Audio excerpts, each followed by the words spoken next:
Excellencies, distinguished delegates, ladies and gentlemen, welcome to the special commemoration meeting of the United Nations Committee on the Exercise of the Inalienable Rights of the Palestinian People to mark the 78th anniversary of the Nakba. The meeting is called to order.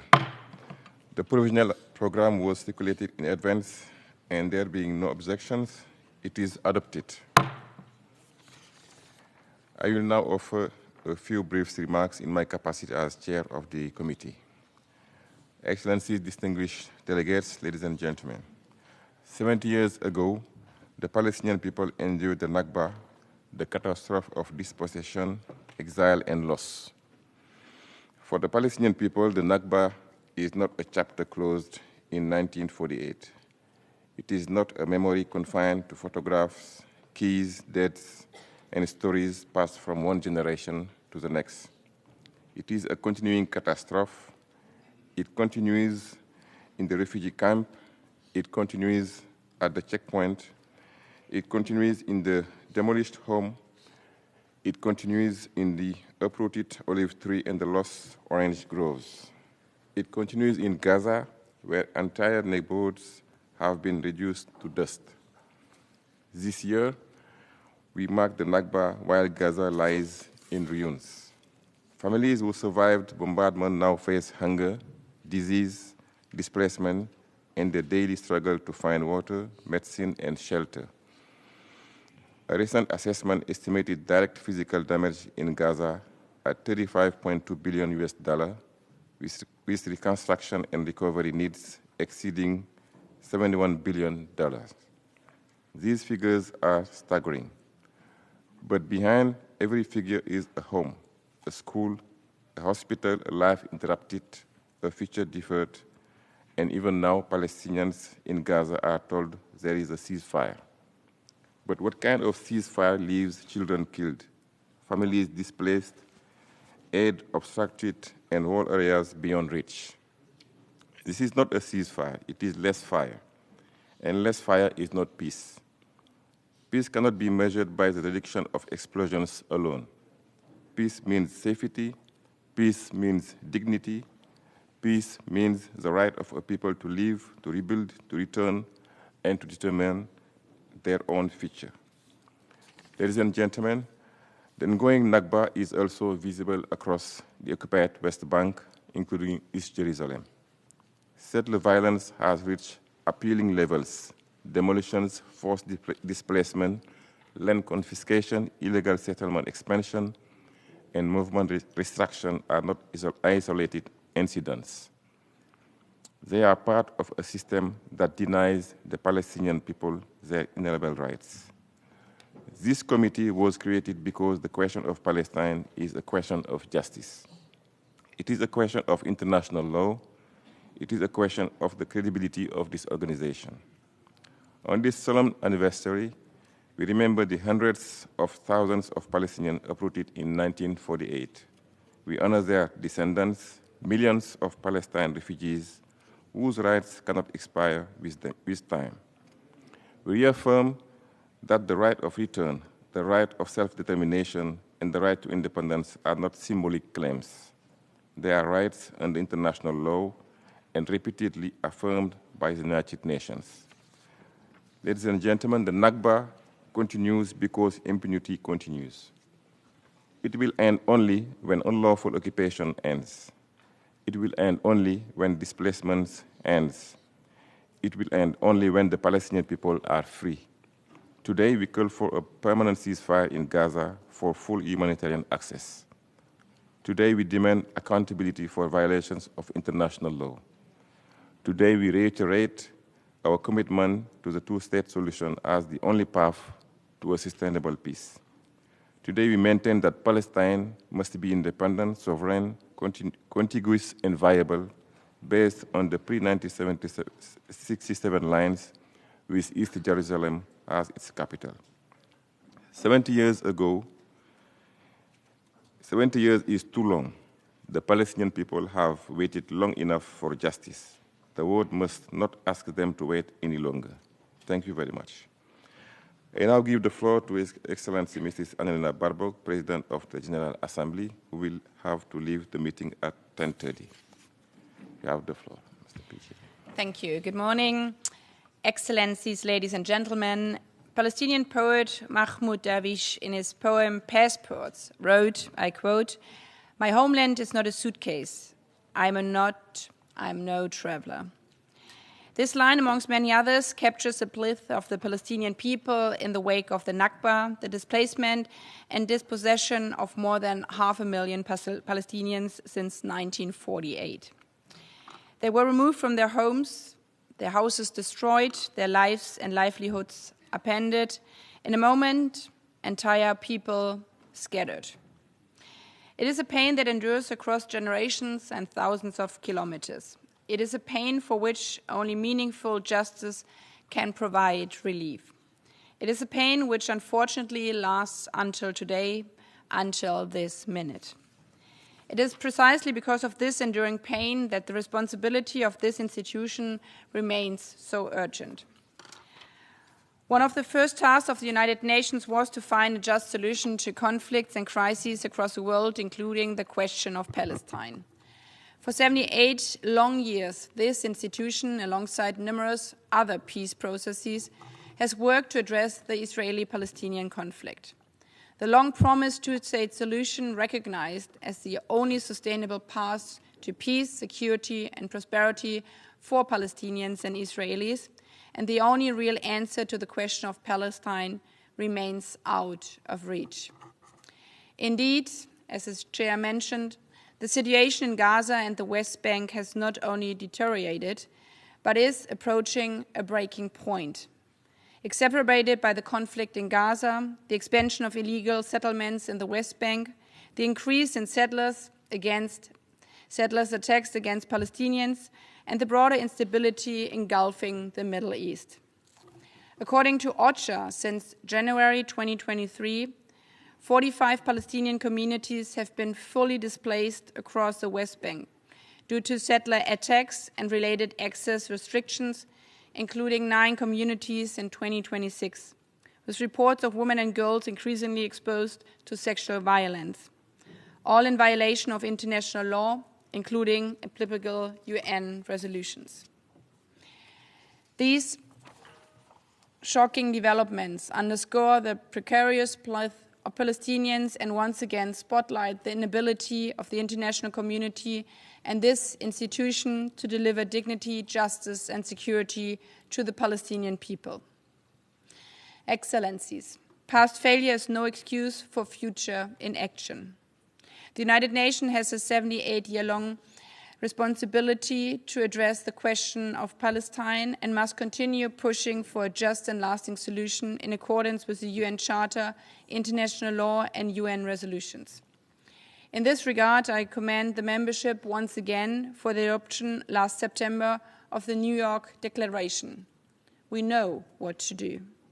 This declaration, coming at a time of heightened political tension and polarization, stands as a testament to the international community's resolve to uphold the rights of the Palestinian people, including their right to self-determination. It underscores the urgencies of addressing the root causes of displacement and conflict, as well as the need for justice and accountability.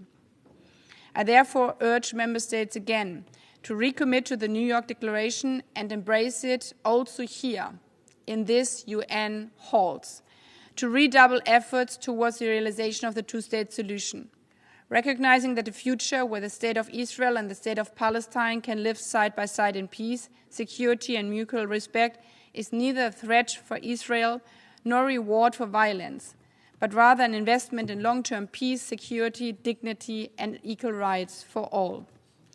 And in this regard, I urge Member States as well to not lose sight of what's going on right now in Gaza, where the humanitarian situation remains catastrophic, access limited and demand high, where close to 800 Palestinians, including many children, have been killed in the announcement of the so-called ceasefire last October. And I can simply reiterate what the chair has been saying, that a ceasefire, which does not mean peace, but more killing, even of children, is not peace and is no ceasefire. It's a continuation of fire. While the situation in the Strait of Hormuz dominates headlines, these deteriorating conditions should deepen our resolve to make a reality what we set out in the Charter 80 years ago, to save succeeding generations from the scourge of war, and to not lose sight of the call from the ICJ in its advisory opinion in October for respect to the human rights of the Palestinian people, meaning that they must have access to essential supplies of daily life and not be forcefully transferred or deported. Access to humanitarian aid is a right of every person around the world, which means that the international community, together with all parties, should work to end the illegal occupation, create a credible and irreversible pathway to achieve the two-state solution, and finally solve the question of Palestine, as military action, terrorism, and violence will never be a substitute for dialogue, diplomacy, and the respect of international law in the long term. So that one day we deliver on our promise from 78 years ago, that Palestinians may finally put down their suitcases, so that both Palestinians and Israelis may live safely, securely, and peacefully side by side in their own sovereign and independent state as neighboring nations. I thank you. I thank you very much, Mrs. Baerbock, for your support of the Palestinian cause. I now give the floor to Mrs. Khaled Hiari, UN Assistant Secretary General for Political and Peace-Building Affairs. You have the floor. Excellencies, distinguished delegates, ladies and gentlemen, I would like first to thank the Committee of the Exercise of Inalienable Rights of the Palestinian people for convening this solemn commemoration on the 78th anniversary of the Nakba. Each year, its observance reminds us that the Nakba is not merely a historical event. This is the world's longest-standing protracted refugee crisis, one that remains painfully unresolved, shaping identity, lives, and the enduring pursuit of justice and self-determination for the Palestinian people. In 1948, more than 750,000 Palestinians were uprooted from their homes, many forcibly so. Hundreds of villages were depopulated or destroyed, and people was driven into exile.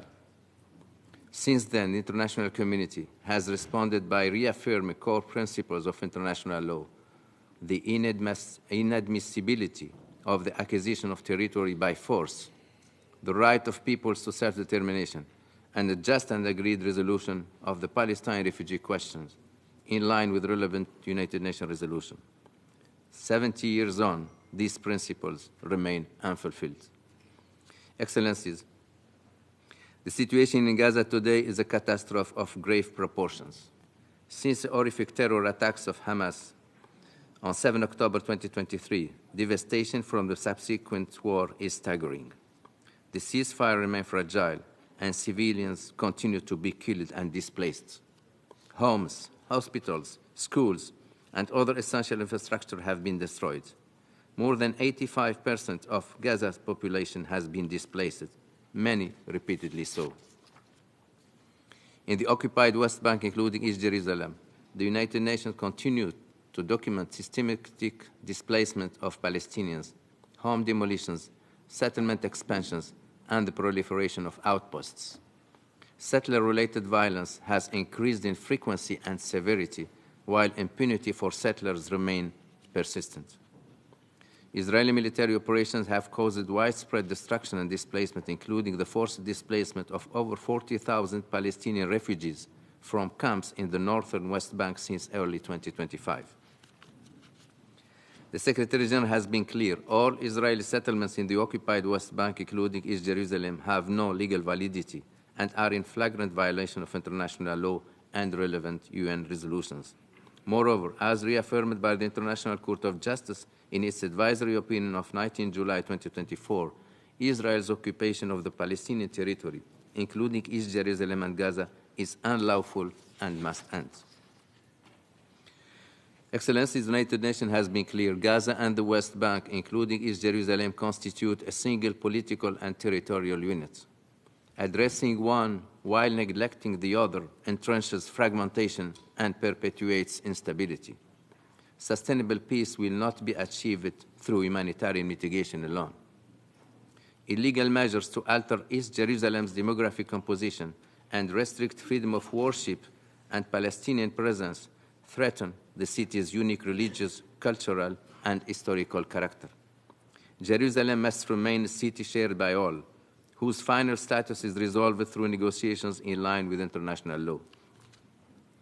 Excellencies, remembering the Nakba imposes responsibilities, not only of remembrance, but of action. The pathway forward is well known. It is grounded in international law, relevant United Nations resolutions, and the collective commitment of the international community. They include ending unlawful practices, protecting civilians, supporting Palestinian governance and institution building, and reviving credible political process toward a negotiated two-state solution with Israel and Palestine living side by side in peace and security. If implemented comprehensively, the 20-point U.S. plan to end the Gaza conflict, endorsed by United Nations Security Council Resolution 2803, could offer a way forward addressing these outstanding issues. On this anniversary, the United Nations renews its commitment to dignity, justice, and the rights of the Palestinian people. The memory of the Nakba must not serve only as a reminder of past failure, but as a call to finally uphold our collective responsibilities so that future generations need not inherit the injustice of those who came before them. Thank you. I thank Assistant Secretary General Khairi for participating in this meeting and for delivering remarks reaffirming the United Nations' determination to advance a peaceful, just, and lasting solution to the question of Palestine based on international law and a negotiated two-state solution. We are now going to watch a recorded testimony of Mrs. Wesam Hamada, the mother of Hindijab, a 5-year-old Palestinian who was killed in Gaza in 2024.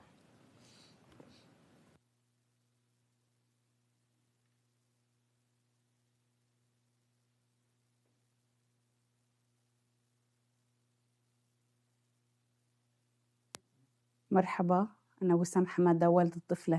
Thank you. I'm Wissam Hamada, the mother of Hind Rajab. That was my biggest joy. My biggest joy was when Hind was born. ذكرى كتير صعبة عليا إنها تكون مش موجودة ويكون ذكرى ميلادها. هند كانت طفلة كتير بتحب البحر وكان مستحيل It was impossible for her birthday to pass like an ordinary day. Her last birthday celebration in Gaza, we threw a huge party. We gathered the whole family. Not a single person was missing. It was such an incredibly special day. I remember being amazed that the entire family had come together. She was a child with a beautiful spirit. She loved life and was far beyond her age. I never truly felt that Hind was only 5 years. I felt she was 12 or 13 years old. She helped me around the house. She shared her thoughts. I even used to share and talk to her as a friend. I would always go with her to the sea or to the market. I felt she was my companion, and when she left, she took my peace and all the joy with her.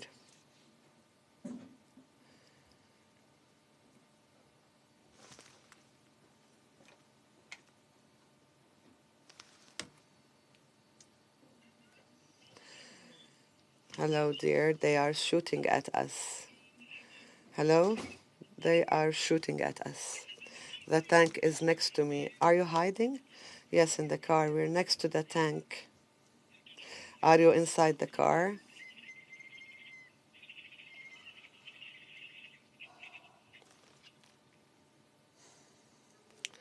They are dead. Are they dead? Yes. And are they now with you in the car? Yes. Where are you hiding? In the car. You are in the car, right? Not outside. Yes. Stay in the car. I'm going to stay with you on the line, talking to you. I won't hang up, okay? Okay. The tank is now beside me. Where is the tank? Beside me. The tank is beside you? Yes. Is it moving or has it stopped? Has anyone gotten out of it? It is moving. Yes, it is moving beside the car, or is it coming from behind the car or from in front of the car? From in front of the car. The tank is coming towards you from in front of the car? Yes. Is it very close? Very, very, very close. And is it moving? Yes. All right, we don't want to be afraid. Stay with me. I am with you, my dear. I am with you. I will stay with you until someone comes to pick you. I will not leave you alone. When someone comes, you can hang up the phone, okay? What? When someone comes, you can hang up the phone. I will stay with you until I'm sure one from the Red Crescent or anyone came and got you. I won't hang up. Even if the soldiers came, God forbid, don't hang up. We don't want to hang up. I'm here with you. Please come take me, please. What, my dear? Please stay with me. Darling, I swear I'm with you. I'm here with you, talking to you. I don't even want to hang up. What is the time? What? What is the time? It is almost night. What? It is almost night. I'm scared. Please, come get me. My darling, I swear if I could, I would come and get you. Let's say, Ya Allah, oh God.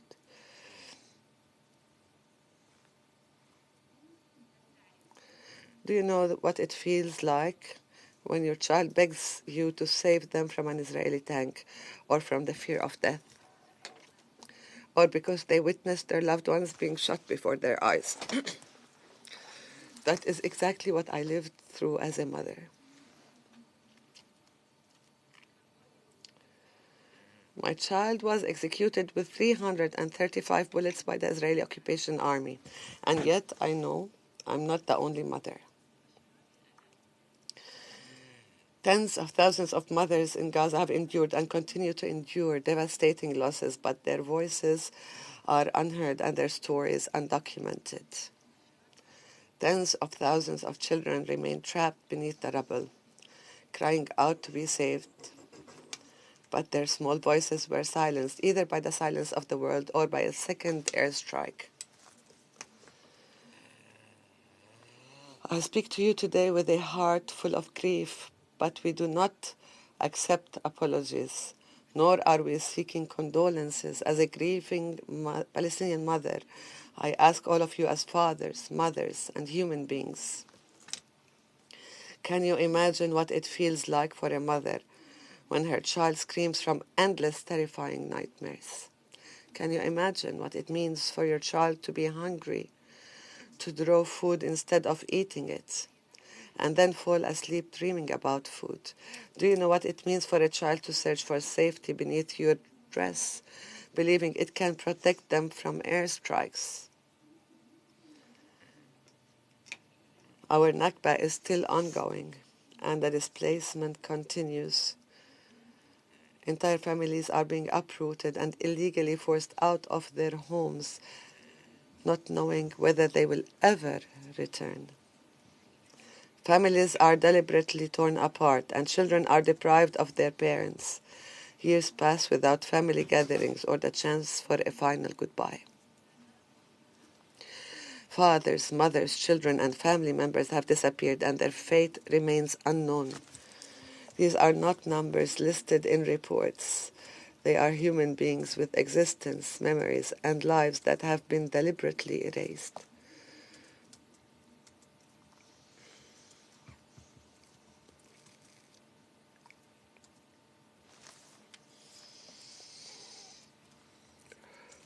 Hind left behind an incredibly powerful message.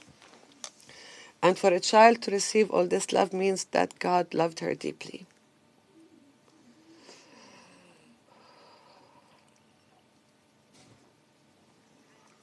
And I hope the whole world never forgets the children of Gaza, because they deserve life, education, and they deserve a far better life than this.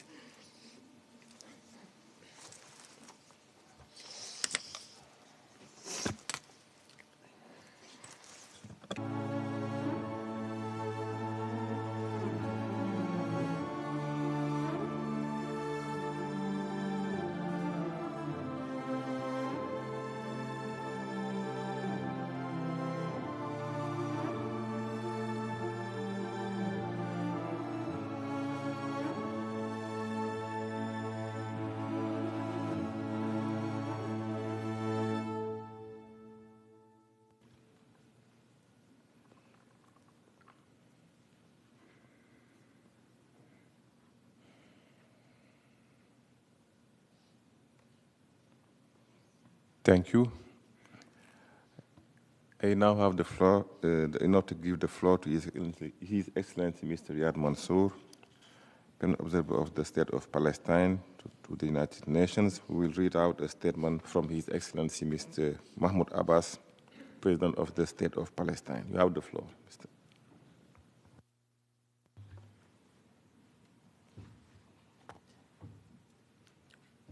Thank you, Mr. Chairman.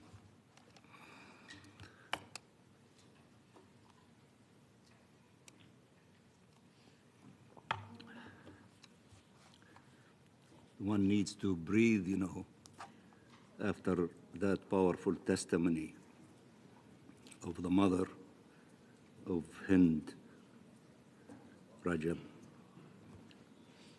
But allow me, Mr. Chairman, to thank you and to thank the Committee on the Exercise of the Inalienable Rights for the Palestinian people and the General Assembly, which legislated in a resolution the commemoration of the Nakba of the Palestinian people, and to thank all of you who are with us and those who are watching us through television for remembering with us the continuous pain of the Palestinian people as we commemorate, almost after 80 years, the Nakba of the Palestinian people. I'm also very honored to read the statement of His Excellency President Mahmoud Abbas on this occasion.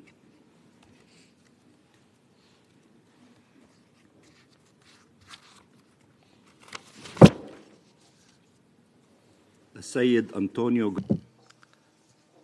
Your Excellency, Mr. Antonio Guterres, Secretary General of the United Nations, Your Excellency, Ms. Annalena Baerbock, President of the UN General Assembly, Your Excellency, Ambassador Koli Seka, Chair of the Committee on the Exercise of the Inalienable Rights of the Palestinian People at the United Nations, Excellencies, Heads of Delegations and Representatives of States and international organizations, ladies and gentlemen. Today, in these difficult circumstances that our people are enduring, we commemorate the 78th anniversary of the Nakba, the catastrophe that is ongoing until this very day, and the crime of ethnic cleansing inflicted upon our Palestinian people. This crime, carried out by Zionist militias with support of colonial powers, leading to the uprooting of 950,000 Palestinians from their cities and villages, and their removal from their ancestral land, which they had inherited and inhabited for thousands of years, to be displaced and replaced, transforming into a people of refugees who witnessed the attempts to steal, falsify, and erase their history and heritage. This heinous crime, the Nakba, was accompanied by numerous massacres, during which tens of thousands of our people were slaughtered and killed.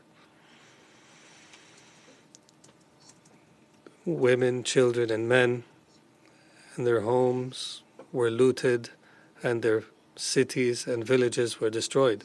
More than 531 towns and villages, once vibrant with cultural, economic, social, and political life, were erased. We will not leave and we will not forget. We, the Palestinian people, and our refugees did not emigrate from Palestine, nor leave voluntarily in 1948, as Israel and the Zionist movement have claimed. We have rather been forcibly and coercively expelled. The truth is that the Palestinian people rose repeatedly to defend their historic homeland and their existence on their land. And we still remember the Palestinian Revolution of 1936 to 1939. But colonial powers provided the Zionists with every means and force necessary to seize the land of Palestine by the force of arms. the Zionist movement's reliance on false narratives, mythology, and the infamous Balfour Declaration from the colonial era, along with the selective manipulation of fabricated historical events, do not give rise to rights, nor do they nullify the deeply rooted historical and legal rights of the Palestinian people to self-determination. It also does not negate the international law or the Charter of the United Nations. Ladies and gentlemen, the Nakba of Palestine has always carried a painful, profound, and enduring impact in the memory and conscience of the Palestinian people. Its annual commemoration at the United Nations and recognition of it by the world makes it an exceptional and indeed historic event and an acknowledgement of the historical injustice that has befallen us and from which we have not yet healed. At the time when the world was shaping the new international order, drafting the UN Charter, and adopting the Universal Declaration of Human Rights, the Palestinian people were excluded and deprived of their rights enshrined in those charters. Therefore, commemorating this anniversary is an acknowledgement of the historic injustice committed against the Palestinian people, who remain deeply rooted in their land.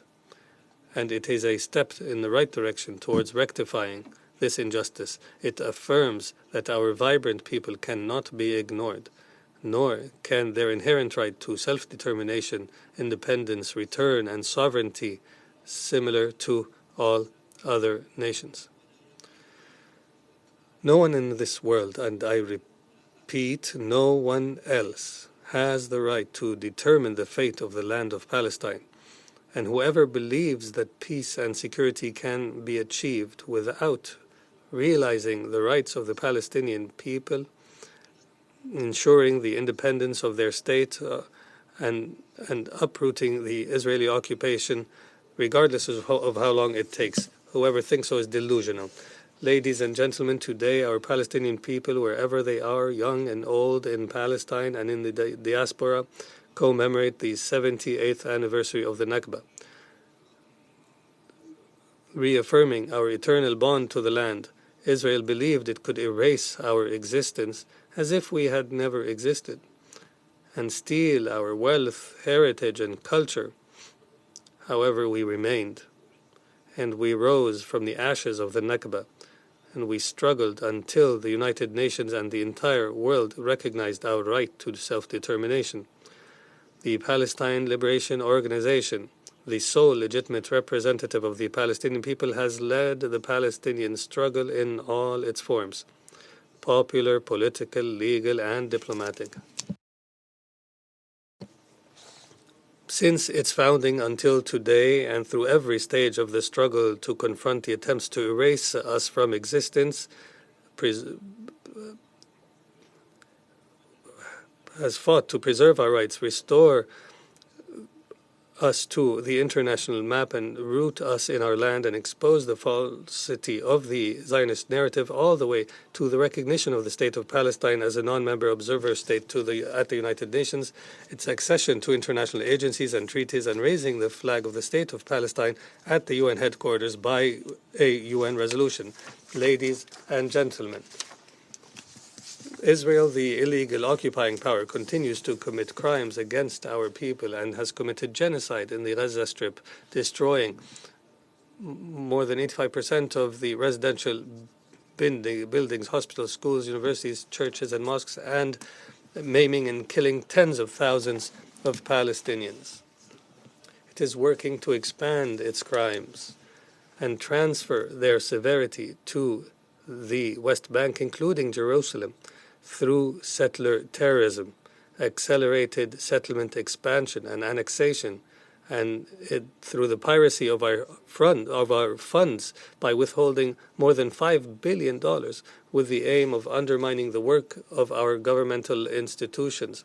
It is also plundering our wealth, water, and resources, and committing violence and incitement against an entire people in all its segments. The occupying forces continue to kill and kidnap and arrest our people.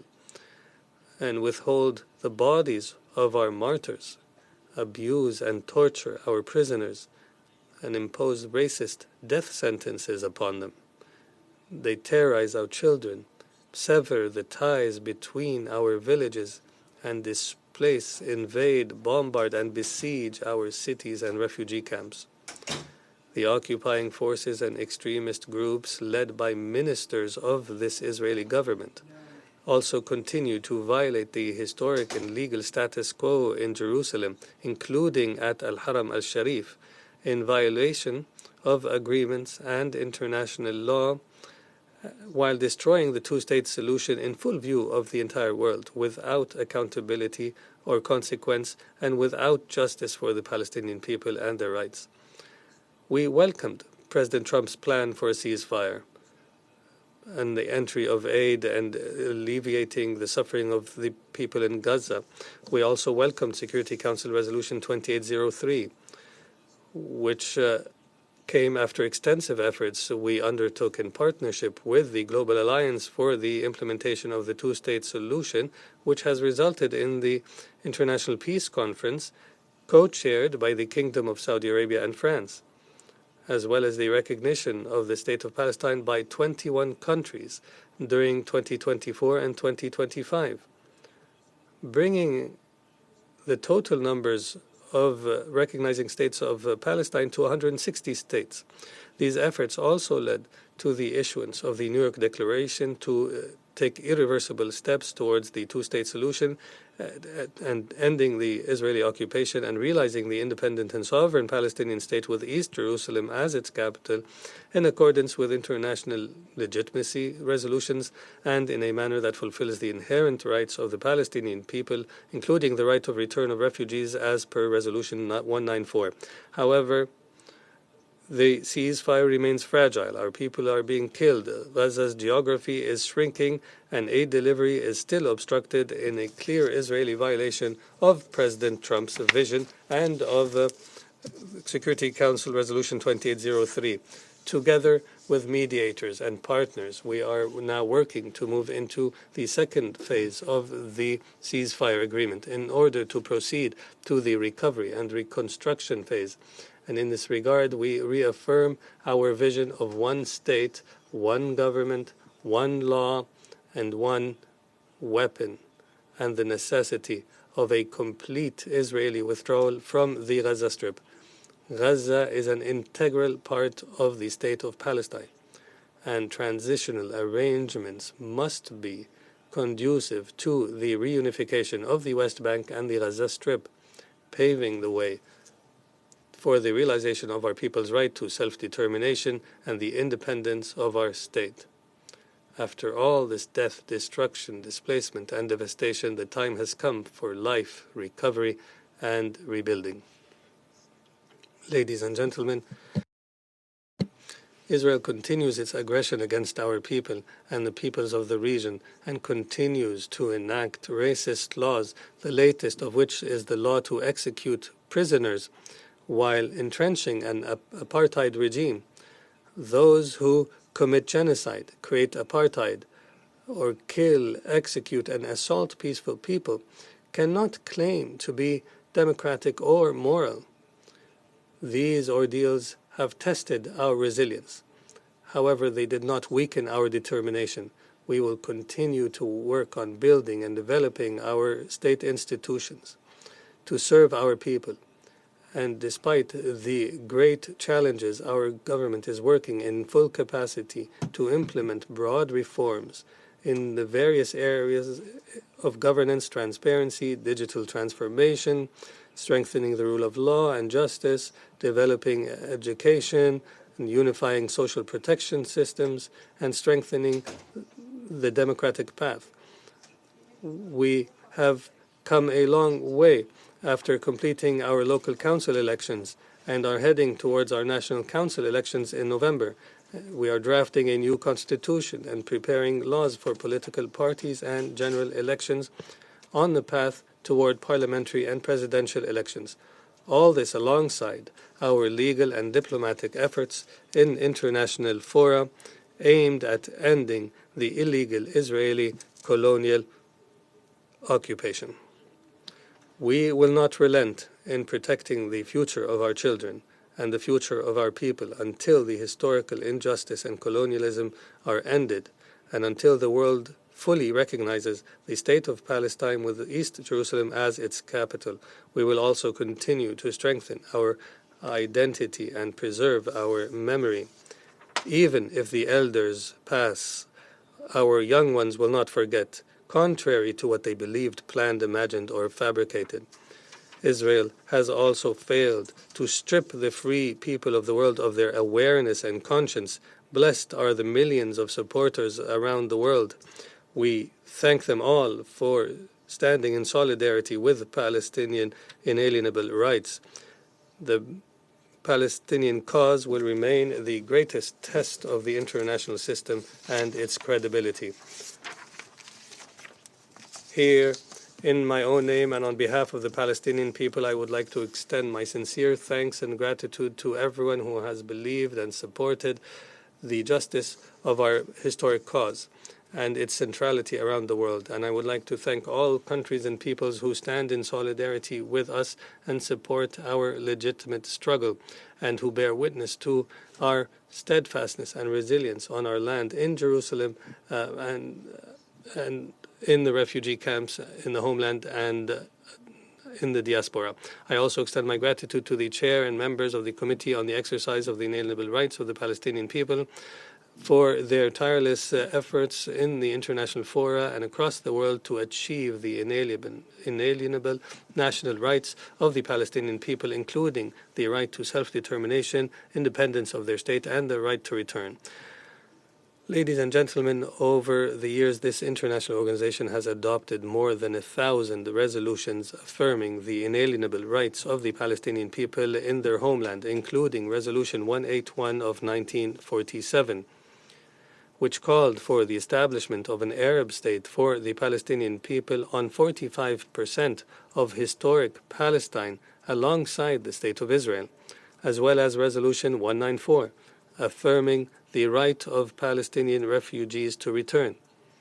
The obligation on Israel to implement these two resolutions was a condition for its admission to the United Nations. However, unfortunately, Israel has persisted in disregarding and violating these resolutions in a manner that undermines justice, morality, and human values, and that renders its membership at the United Nations incomplete. Ladies and gentlemen, the Palestinian people have the right to live in their homeland in freedom and dignity. In freedom and dignity, they have the right to defend themselves, their existence, and their national rights.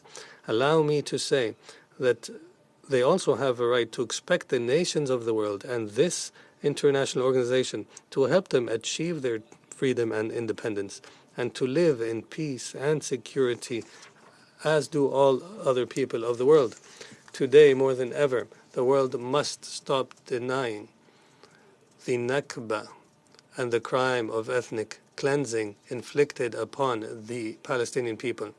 Nothing deepens tragedies more than denying them. 78 years after the Nakba, the most basic principles require the world to recognize this tragedy and acknowledge that the events of 1947 and 1948 against the Palestinian people represent ethnic cleansing as defined under international law, resolutions, and international courts. We must work to rectify this grave injustice. Ladies and gentlemen, I finally would like to salute the resilience of the Palestinian people in Palestine and in refugee camps and throughout the diaspora. I honor with pride our martyrs and courageous prisoners, and I say to them all that the memory of the Nakba will remain alive in our consciousness and remain a guiding light and motivation for our people until the occupation ends and until freedom and independence are achieved. And I repeat once again, the occupation will end and the Palestinian rights will ultimately prevail no matter how long it takes. And may the peace, mercy, and blessings of God be upon you.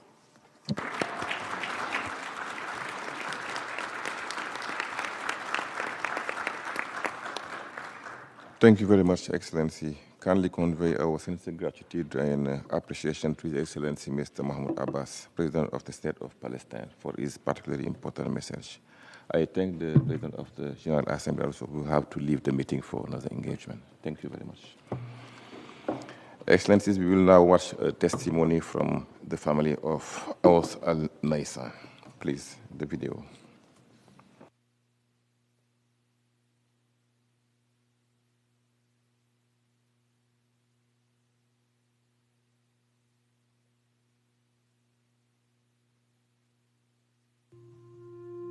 دخلوا المستوطنين على البلد.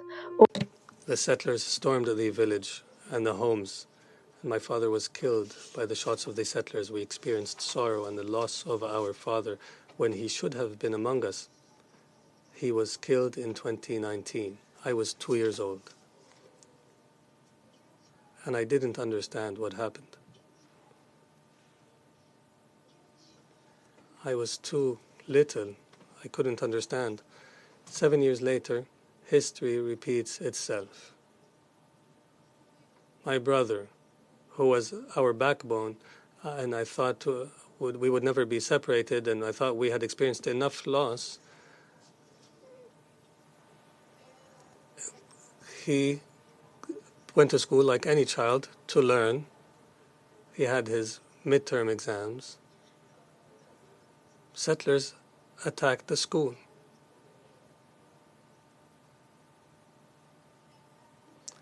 There were small school children. We tried to get them away from the danger and evacuate them to the village. Aus went to the emergency exit to help some of them. He barely set foot outside that exit, and a settler shot him. It was 10 or 11 in the morning, and I was in the kitchen cooking for them. I couldn't hear anything. My daughter-in-law came in and said, "Haven't you heard the settlers have attacked the school and are shooting?" I kept asking about Aus. Where is Aus? A relative came by and hugged me. And he said, "May God mend your heart." I asked what happened. He said Aus was killed. The settlers shot him in the head. He died. We could not save him. He died.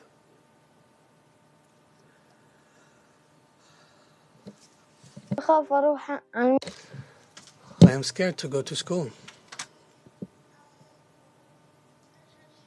When I go to school, I see his blood on the ground, and I am afraid. He had the hope to support his siblings after his father was killed. I came every morning, and we would spend our time talking and having fun together, doing everything together, and I find the seat next to me empty, and I sit by myself.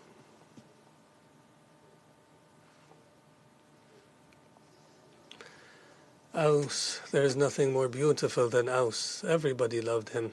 The entire village loved him. He was joyful, ambitious. He wanted to work, to live. I kept telling him, when you grow up, I will help you marry and build your house. But he found himself in God's embrace before he even turned 16. He kept telling me, don't cry. I said, I just want you to grow up and fill the void of your father, and I will stop crying. Would come with me to attend the wedding, I'll say, and only when you're getting married. A bullet made my brother a martyr. He joined God and joined my dad. He left us with immense pain that will never end. To have your father killed and 7 years later have your brother killed, when we should have spent our childhood and adolescence together as a family. Instead, we spent them experiencing loss and agony. Aus is like any child. He was 14. He went to school to learn. He came back carried as a martyr by his friends. This is a pain that will last a lifetime. I will never forget him. He will never leave my mind. His voice is still in that house. I can't believe he was killed. He was everything in my life. I love him so much.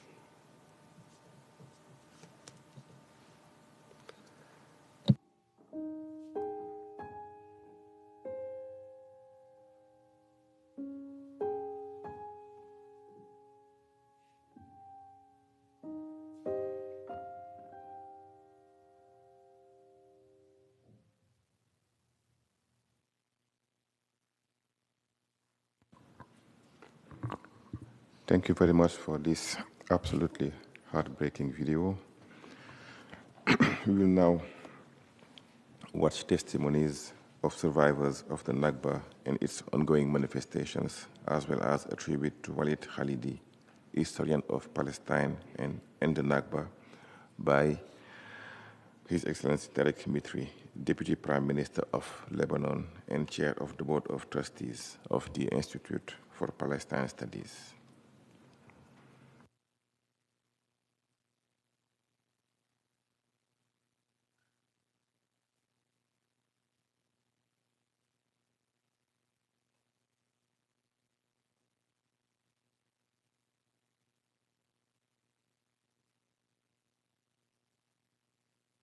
سبعة وأربعين واحد 47 واحد انقتلوا أول يوم.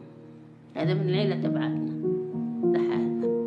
أنا كنت عمري 8 سنين. كانت I was 8 years old. It was 5 a.m. and we were sleeping.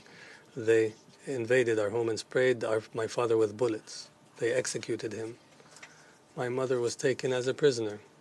I got my brother from his crib. We escaped with our neighbors. While we were fleeing to in Karim village, my grandfather, who was 70 years old, was killed and his body thrown on the ground. That really affected me, my father's father. They murdered the majority of people, including my uncle, my mom's brother, who was 30 years old. They forced them out of the house. Then the Zionists executed them. They burnt alive my aunt and all of her children in their house. Life has been difficult. And until today, I continue to remember Deir Yassin. We went to visit our house, me and my daughter and her daughters. I picked almonds from our tree. We asked to see the house, but the Israelis said no. So we didn't see it except barely. The feeling was indescribable. I was agonized and felt deep sorrow because I remembered my father.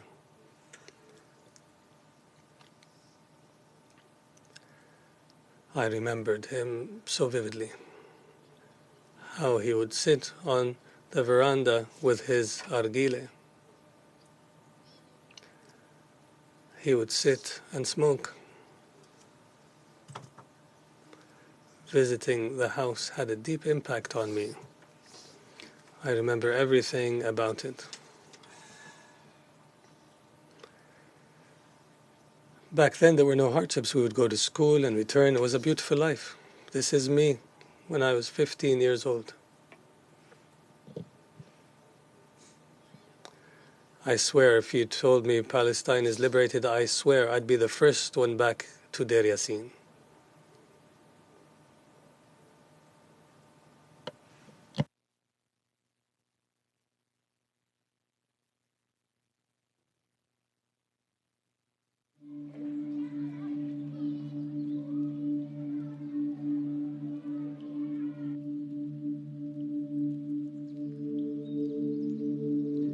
اسمي عبد الله عبد القادر جابر نشوان.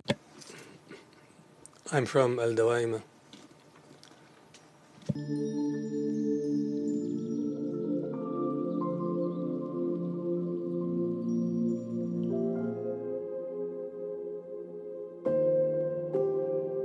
خربوا ديارنا.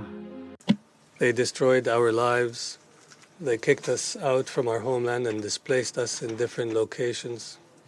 Kids didn't know where their parents were, and vice versa.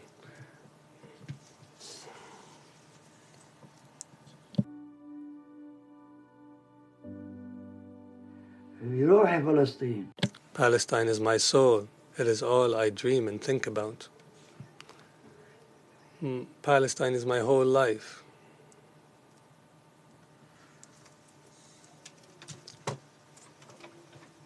This is obvious for anyone who knows Palestine. We had everything: olives, figs, cows, sheep, camels. We had anything you could think of. My house still remains until today. So does my tribe, and so does my garden.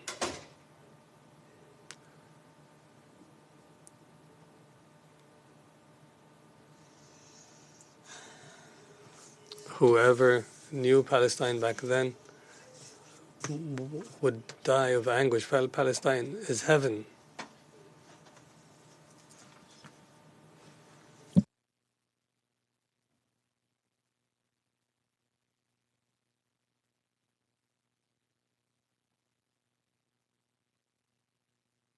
In 1948 was, of course, a traumatic watershed in the life of the Palestinian people and, of course, of the whole Middle East, the whole Arab world.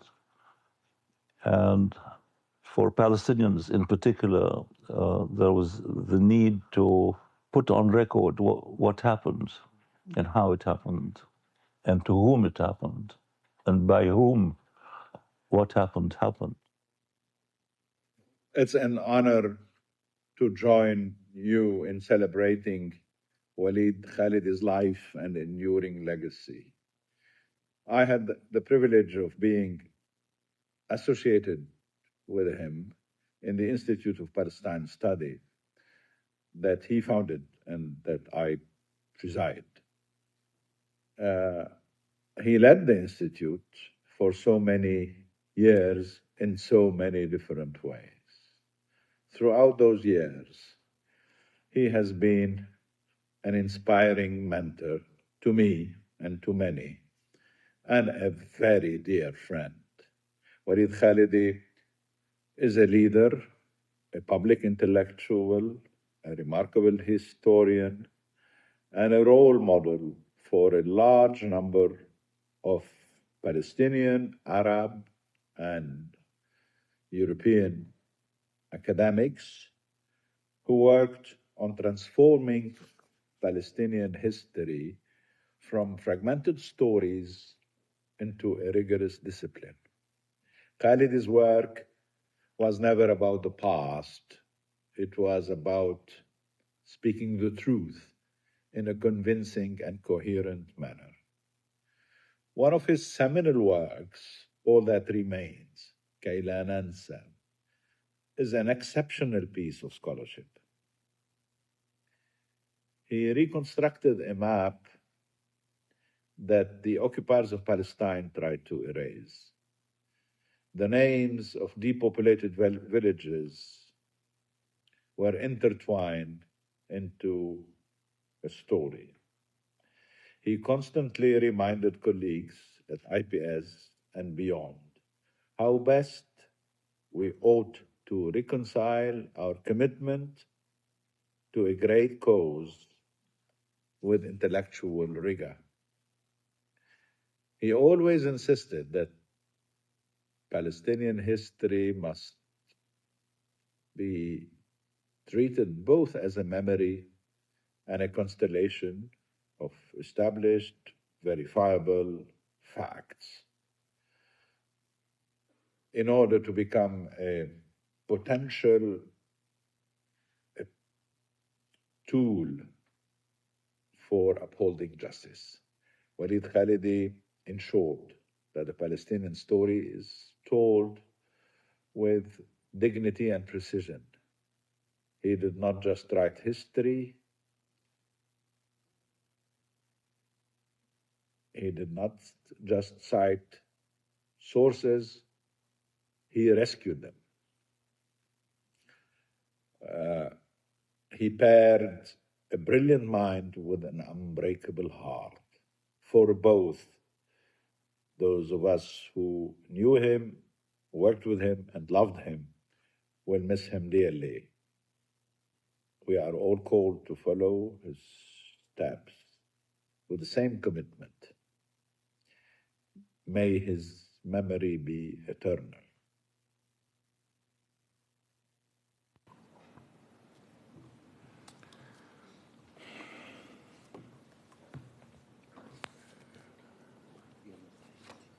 Thank you very much for these powerful and deeply moving testimonies.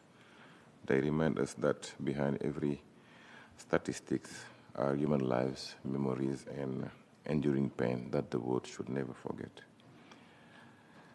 I now open the floor for interventions by member states. We'll start with requests from committee members and observers, and then open the floor to all member states. Delegates are kindly reminded to keep their statement under 3 minutes. I see Turkey, you have the floor.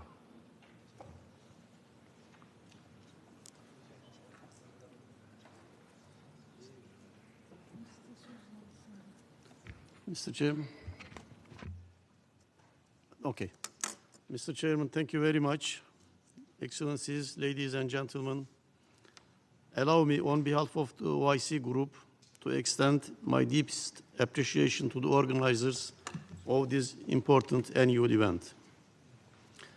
The resolution of the United Nations General Assembly of November 30, 2022, to commemorate the 75th anniversary of the Nakba is an acknowledgement of the historical crimes and human rights violations against the Palestinian people, which still constitute a dark stain on human memory and conscience.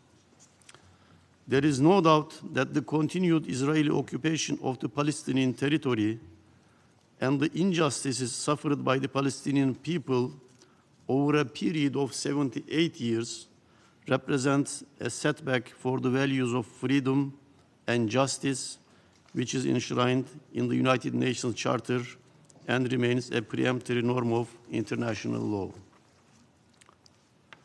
This is compounded by the accompanying state and settler terrorism, forcible mass displacement, ethnic cleansing, confiscation of lands and property, and denial of legitimate national rights, which the people of Palestinian people suffered over the years and decades. On this auspicious occasion, we express our solidarity, admiration, and esteem for the Palestinian people who have remained resolute in their resistance and just struggle in spite of their long and painful experiences. This includes the heavy human and material losses occasioned by the latest war on Gaza Strip and the persistent Israeli violations in the occupied Palestinian territory. It is most unfortunate that the various efforts of international community and the UN towards the restoration of the national rights of the Palestinian people have not yielded the desired results. However, we commend the international community for its overwhelming support for the independence of Palestine through the recent adoption of the United Nations General Assembly Resolution ES-10/24 of 18 September 2024 on the ICJ advisory opinion, which called for the immediate termination of the illegal Israeli presence in the occupied Palestinian territory.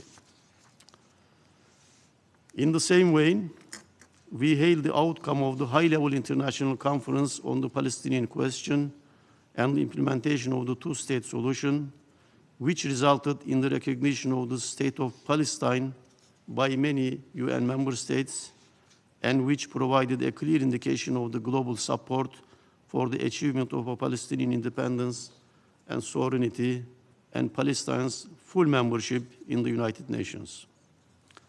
Excellencies, ladies and gentlemen, as we commemorate the painful Nakba this year and witness it is still ongoing in brutal ways, the international community is reminded of its historical, political, legal, humanitarian, and moral obligations towards ending the Israeli occupation and holding Israel, the occupying power, accountable for its crimes against humanity.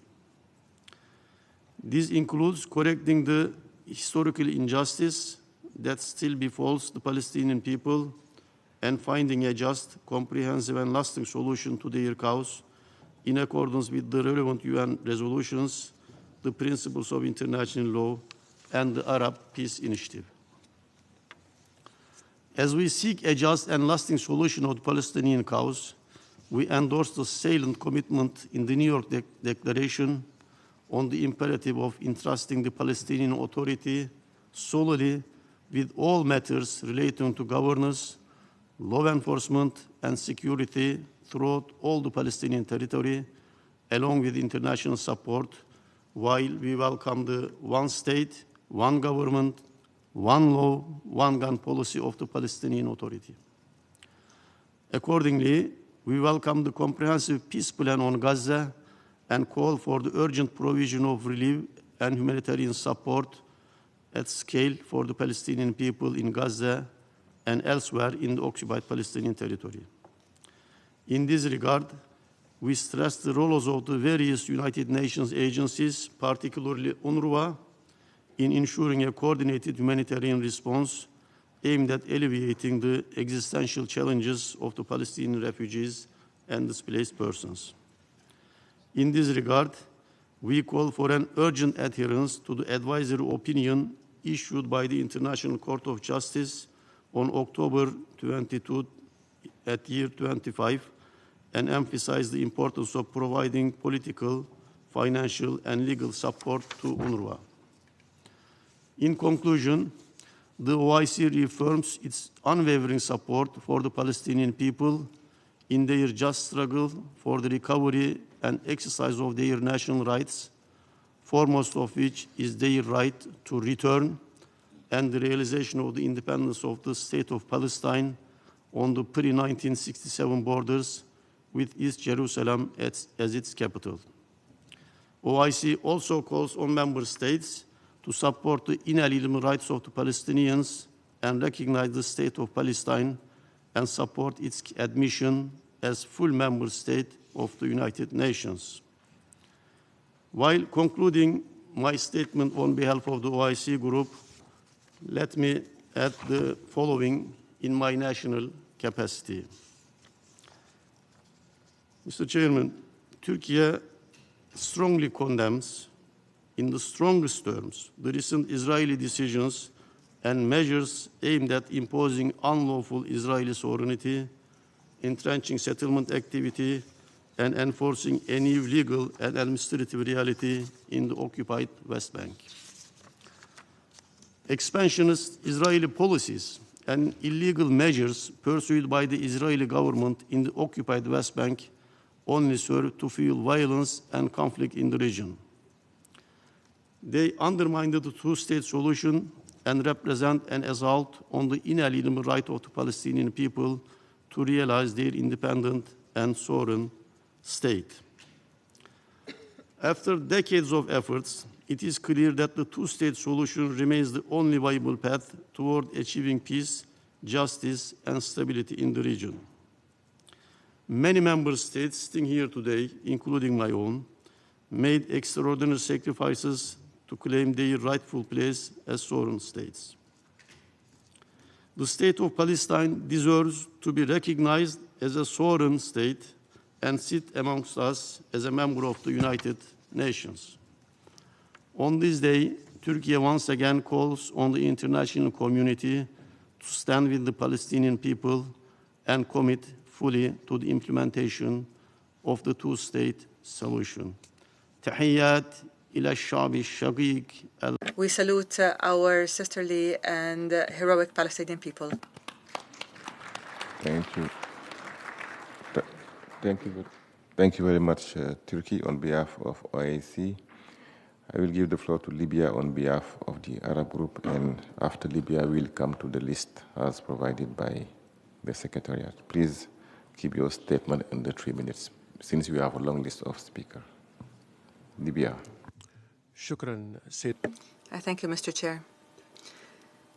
At the outset, I'd like to associate myself with His Excellency Ambassador Riyad Mansour.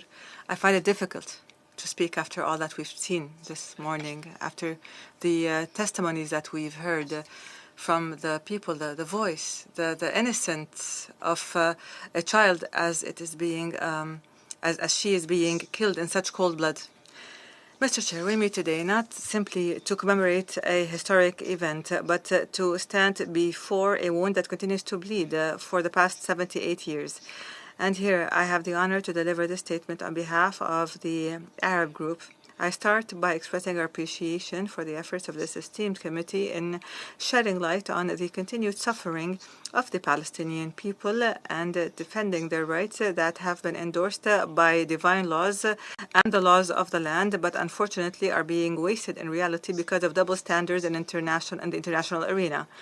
Today we listened to the testimonies of survivors and the testimony of Madam Wissam Hamada, the mother of Hind Rajab, the martyr child, is a live and clear indictment to what is happening. The Nakba was never simply something that happened in 1948 and ended. Rather, it is a policy of continued genocide that is being practiced on a daily basis under the very eyes and noses of this organization. What the Palestinian people are experiencing today are not simply the repercussions of an armed conflict. Rather, it is a systematic approach and an exposed attempt to impose another Nakba. As the genocide war continues in Gaza, perhaps with different manifestations, we in return also see a horrific escalation in Al-Quds al-Sharif and the West Bank.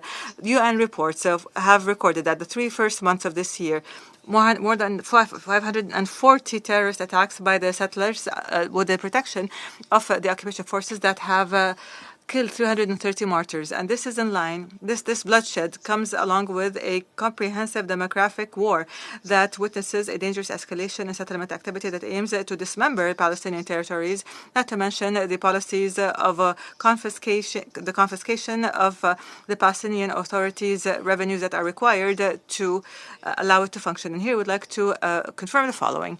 First, all statements of condemnation have been exhausted. We call for an immediate shift to adopting binding measures to hold the occupying power responsible. We can't speak about international peace and security while we allow the occupying power to be above the law. Second,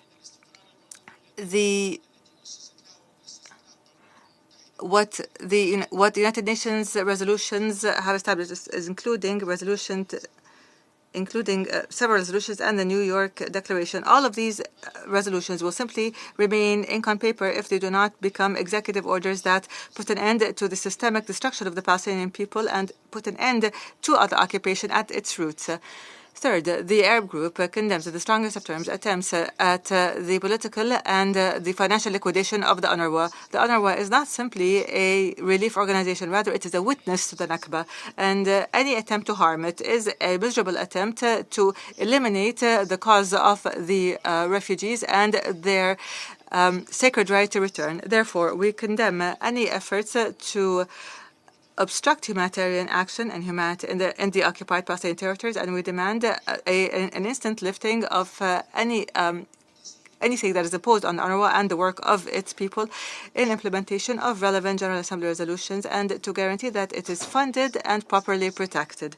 Mr. Chairman, ladies and gentlemen, in closing, the Arab group renews its affirmation that peace and stability in the region is an equation with only one sum, which is a complete end to the occupation and allowing the Palestinian people to enjoy their inalienable and legitimate and historic rights, namely their right to self-determination and the right to return, and the establishment of their independent state with Al-Quds al-Sharif as its capital. I thank you. Thank you very much, Libya. I give the floor to China, followed by Brazil. China. Chair, I thank the committee on the exercise of the inalienable rights of the Palestinian people for organizing today's commemoration. 78 years ago, the first Middle East war broke out, when massive numbers of Palestinians lost their homeland, and the journey of suffering began where the Palestinian people have been plagued by conflict and occupation. Over the decades, generations of Palestinians have been striving for their legitimate rights and interests. Yet, till this day, the historical injustices suffered by the Palestinian people still persist. Turmoil and war need not be the fate of the Palestinian people. The international community must face squarely the root cause of the Palestinian question, step up to the responsibility, and take robust action to redress the historical injustices and uphold fairness and justice. I wish to make 3 appeals. First, we call for an immediate end to the suffering of the people in Gaza. It has been announced that the Gaza ceasefire agreement has entered its second phase, yet Israel is still carrying out frequent attacks, expanding military construction, and restricting humanitarian access. The casualties of civilians in Gaza continue to rise. The humanitarian crisis continues to worsen, and the people there are living in untold misery. We call on all parties concerned, Israel in particular, to fully abide by the ceasefire agreement and realize the comprehensive and lasting ceasefire in Gaza. Israel should fulfill its obligations under IHL, lift restrictions on access of supplies, and support UNRWA and other humanitarian organizations in carrying out assistance. Second, we call for prompt de-escalation of the situation in the West Bank. Recently, the occupying power has been accelerating settlement expansion, demolishing Palestinian structures, and annexing Palestinian territory. Violence in the West Bank has been escalating, where large numbers of innocent civilians and even children have been brutally killed. Settlements gravely violate international law and Security Council Resolution 2334, and any violence against civilians is unacceptable. Israel should heed the strong call of the international community, immediately stop settlement activities, end its illegal occupation, curb the violence in the West Bank, and seriously ensure accountability for all incidents of attacks. Third, we call for the full implementation of the two-state solution. The two-state solution is the only viable way forward for the Palestinian question, which brooks no denial or rejection.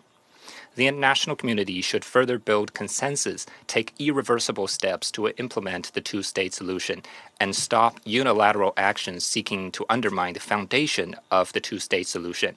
Any relevant arrangement or new mechanisms should uphold the principle of Palestinians governing Palestine, respect the will of the Palestinian people, and promote rather than undermine the two-state solution.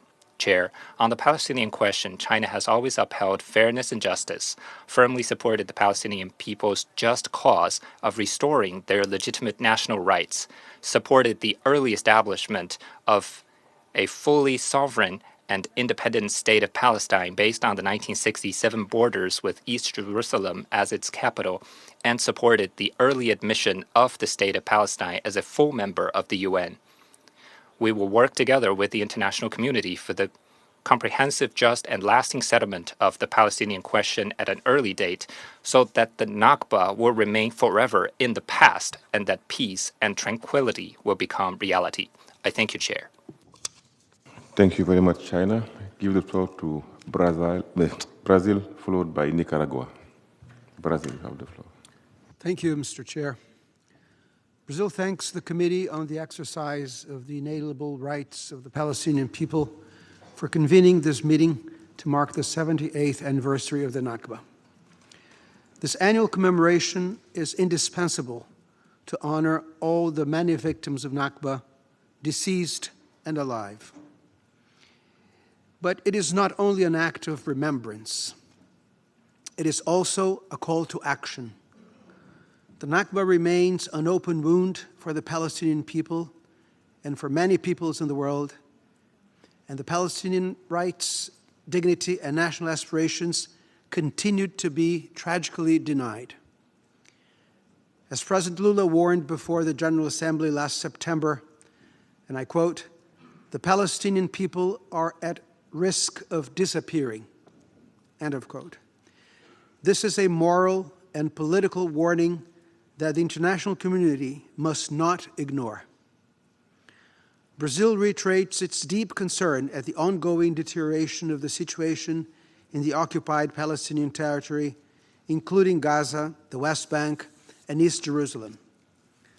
The continued displacement of civilians, the destruction of homes and infrastructure, the expansion of illegal settlements, and the rise in settler violence are incompatible with international law, international humanitarian law, and the prospect of a just and lasting peace for the entire region. One must always repeat that Israeli settlements in the OPT are illegal under international law. Their expansion further seriously threatens the viability of the two-state solution and must cease now. Security Council Resolution 2334 must be fully implemented now. Brazil also reiterates its grave concern at the humanitarian catastrophe in Gaza. Civilians must be protected. Humanitarian assistance must reach all those in need safely, rapidly, and without obstruction, in full respect for humanitarian principles. The work of the United Nations, including UNRWA, remains indispensable and must be protected at all times and locations. Accountability is essential. Violations of international humanitarian law and international human rights law must not go unpunished. In line with the advisory opinions of the International Court of Justice, all states must cooperate with the United Nations to bring an end to Israel's unlawful presence in the OPT and must not render aid or assistance in maintaining the situation. The humanitarian crisis is aggravated by the withholding of Palestinian tax revenues. It is extremely harmful to the economic and fiscal situation of the Palestinian Authority and must stop. Mr. Chair, Brazil reaffirms its unwavering support for the realization of the inalienable rights of the Palestinian people, including the right to self-determination and statehood. We also reaffirm that there is no alternative to a two-state solution with an independent and viable state of Palestine living side by side with Israel in peace and security within the pre-1967 borders, including the Gaza Strip and the West Bank, with East Jerusalem at its capital. I thank you. Thank you very much, Brazil. I give the floor to Nicaragua, followed by Malaysia. Gracias, hermano. Thank you, Brother Chair. On behalf of the people and government of National Reconciliation and Unity of the Republic of Nicaragua, we reiterate our solidarity and our enduring love for the Palestinian people on this 78th anniversary of the Nakba. Furthermore, our profound respect to the historic resistance to the illegal occupation of their land. We remember with dignity the suffering of more than 700,000 Palestinians dispossessed of their homes and of their lands. This was a disaster that is not over and that has continued in time. Today, more than 5 million Palestinian refugees are waiting to be able to return to their places of origin, and this is their inalienable right. Justice is essential for the victims of these colonial crimes. The full respect of this right, as well as the inalienable right to self-determination and to the existence of an independent Palestinian state with East Jerusalem as its capital and with pre-1967 borders, is required in order to lay the foundations for a lasting peace. The Nakba is not merely an event of the past. It is being repeated and increasing day by day with the illegal occupation and settlements, demolitions of homes, and the systemic violence by Israel against Palestinian civilians. Brother President, we recall the decision of the International Court of Justice that ruled illegal the Israeli presence in occupied Palestinian territories. It is the duty of the international community to not recognise this illegal presence and to adopt measures against the impunity that has been allowed to take place for decades. Nicaragua reaffirms its historic commitment to the Palestinian cause, which is a principle that is grounded in international law and in our own anti-colonial and anti-imperialist vocation. Brother President, while Palestinian children are still being born in exile, and while they continue to be displaced from their land, while an end to the illegal occupation of Palestinian territories is not happening, the responsibility of the United Nations are not over. The peoples of the world have affirmed their solidarity and the right of the Palestinians to freedom for a Middle East in peace and justice. Thank you very much. Qatar, you have the floor, followed by Namibia and Nigeria. Qatar. I thank you, Mr. Chair.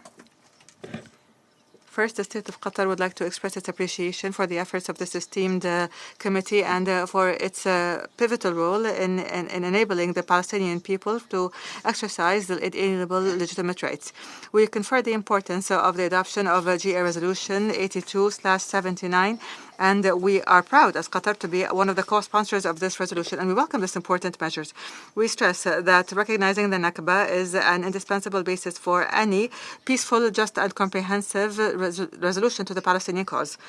Mr. Chair, after we listen today to the witness of the mother of martyr child Hind Rajab and the family of martyr child Aus Rassan, we renew our pledge that their names and the names of all the witnesses and all the martyrs will not be forgotten. These children are the victims of a continued Nakba, and the international community cannot ignore their suffering. And in this context, the State of Qatar takes this opportunity, this important opportunity, to affirm the following firm positions. First, with regards to the situation in the occupied Palestinian territories, Qatar condemns the illegal Israeli decisions on the West Bank and the recategorization of Palestinian territories as so-called state property and Israeli state property, and as well as allowing the death penalty to be practiced against Palestinians and the limitations that are imposed on the worship of Muslims and Christians in Jerusalem.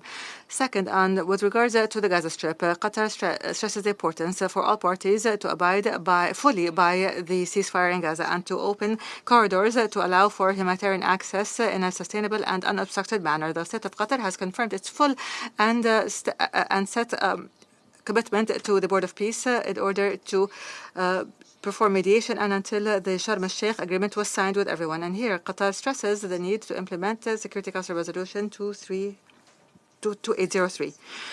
Third, the State of Qatar renews its stable and principled position that supports the Palestinian cause and the steadfastness of the Palestinian people, which is based on international legitimacy resolutions and the two-state solution. And this position aims to guarantee the right to self-determination and the establishment of an independent Palestinian state on the 1967 borders with its capital as East Jerusalem. We stress the need to put an end to occupation and settlement and the illegitimate Israeli practices in the occupied territories, and to guarantee the right of return to Palestinian refugees to their lands in accordance with international law. And here, Qatar renews its firm commitment to supporting UNRWA politically and diplomatically and financially so that it is able to carry out its mandate in service of the Palestinian people in accordance with GA Resolution 302.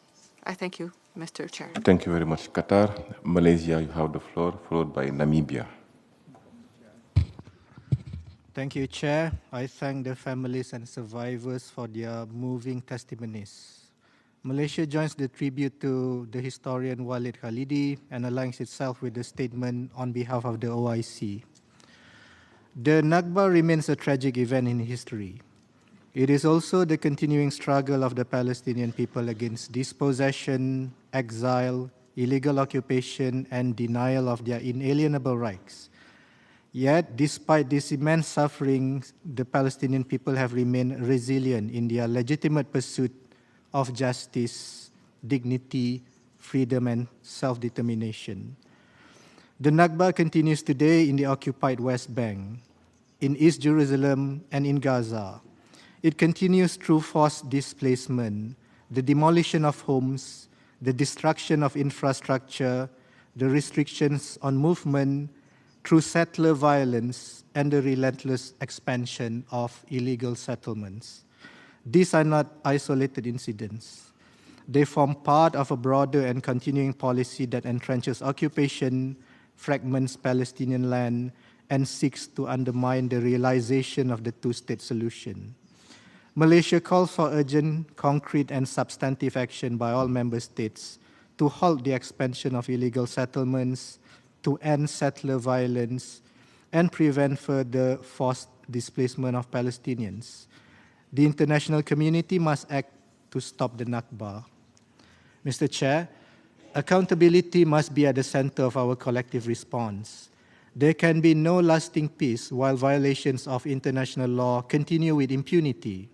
Israel, the occupying power, must be held accountable for its illegal policies and practices in the OPT. We recall the ICJ advisory opinion of July 2024, which affirmed the illegality of Israel's continued presence in the OPT and the obligations of all states not to recognize or assist the unlawful situation. Laws and rules must be applied consistently, with no double standards. Malaysia recalls the New York Declaration as the only viable pathway towards a just, comprehensive, and sustainable solution. The Declaration provides a framework for concrete, time-bound, and irreversible steps toward the realization of an independent and sovereign state of Palestine based on the pre-1967 borders, with East Jerusalem as its capital. The international community must translate this political commitment into meaningful action. Malaysia will continue to speak firmly and consistently in defense of the inalienable rights of the Palestinian people, including their right to self-determination and independence. We will continue to work closely with members of this committee and the wider UN membership toward ending the occupation and realizing the independence of the State of Palestine. Mr. Chair, let me conclude by saying, may the day soon come when we commemorate the end of the Nakba, celebrate the independence of the State of Palestine, and its full membership of the United Nations. I thank you. Thank you very much, Malaysia. I give the floor to Namibia, followed by Cuba and Indonesia. Thank you, Chair. Your Excellencies, distinguished delegates, Namibia joins the international community in commemorating the 78th anniversary of the Nakba, a tragic turning point in the history that resulted in the displacement, dispossession, and suffering of the Palestinian people, an injustice that continues to this day. Namibia also joins this observance in honor of the resilience of the Palestinian people and to reaffirm the imperative of justice, accountability, and lasting peace. The Nakba of 1948 is not merely a historical event. It is an ongoing reality marked by prolonged Israeli occupation, forced displacement of the entire Palestinian communities, denial of fundamental human rights, and repeated cycles of violence affecting successive generations of Palestinians. As a country whose own people endured colonialism, dispossession, and apartheid, Namibia deeply understands the enduring scars of injustice and the necessity of historical redress, dignity, and self-determination. Namibia further stresses the urgency of accountability and the respect by all for the international legal mechanisms, including relevant United Nations resolutions and advisory opinions of the international judicial bodies and the principles of the United Nations Charter. Double standards and selective application of international law erode its credibility and perpetuate impunity. Mr. Chair, the plight of the Palestinian refugees, now scamming multiple generations, remains unresolved. Namibia reaffirms its support for a just and lasting solution to the refugee question. We underscore the indispensable humanitarian role played by UNRWA and call for a lifting of all restrictions and for sustained, predictable support to enable it to fulfill its mandate. My delegation reiterates that the persistent use of force and terror cannot be a solution to the question of Palestine. Only a comprehensive, just, and lasting political solution based on international law can bring sustainable peace.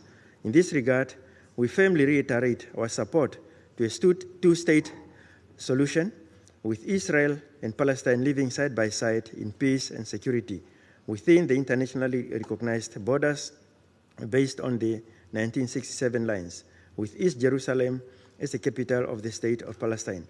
Namibia urges the occupying power to uphold the hard-earned ceasefire agreement, support the reconstruction of Gaza, protect civilians, respect international law, and re-engage in credible efforts towards a negotiated settlement that addresses the root causes of this conflict. Peace cannot be postponed indefinitely. Justice cannot remain aspirational.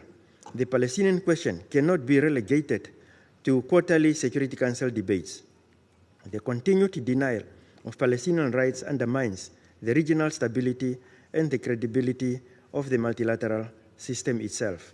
On this solemn occasion, Namibia stands on the right side of history, reaffirming that freedom, justice, and self-determination are not privileges, but universal rights that must apply equally to all peoples, including the people of Palestine.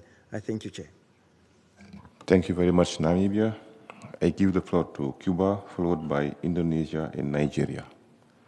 Cuba, you have the floor. Gracias, señor presidente. Thank you, Chairman. Chairman, today we remember an historic tragedy that marked the lives of the Palestinian people whose wound remains open after more than 70 years of pain, displacement and expropriation. The Nakba does not belong in the past. It is not a closed chapter of history. It is a painful reality that continues to manifest itself through occupation, the expansion of illegal settlements, the destruction of homes and communities, the collective punishment and denial of the inalienable rights of the Palestinian people to self-determination and to live on the land that belongs to them. The anniversary of the Nakba compels us to demand once again an end to the genocide and apartheid against Palestine. The occupying power must be held accountable for the crimes against humanity that it has committed for years, with the historic complicity and absolute political, diplomatic, military and financial support of the United States. The call of the international community must be heard, and Palestine must occupy the role that is rightfully theirs as a fully fledged member of this organisation. Chair, we call out the use of hunger as a weapon of war, as well as Israel's attacks against civilians and the essential infrastructure of the occupied Palestinian territories that have deprived the population of essential services that they require to live.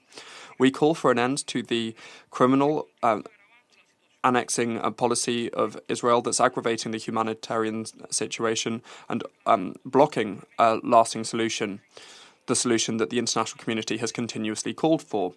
Lasting peace cannot be built on systematic violations of the most fundamental human rights of an entire people. We reject the illegal activities of the Israeli settlements and settlers violating international law, undermining the two-state solution, and imperiling the viability of an independent and sovereign Palestinian state within pre-1967 borders, with East Jerusalem as its capital, including the right of refugees to return. On this commemoration of the Nakba, we honour the resistance and heroism of the Palestinian people. Their right to exist, to live in peace, and to build their own future with dignity is something that cannot be ignored. The Cuban people, who recognise the value of resistance and the defence of sovereignty and the absolute right of all peoples to decide on their own destiny, reaffirm our unshakable solidarity to the Palestinian people and their just cause. Thank you very much. Very much, Cuba. I give the floor to Indonesia, followed by Nigeria and Venezuela.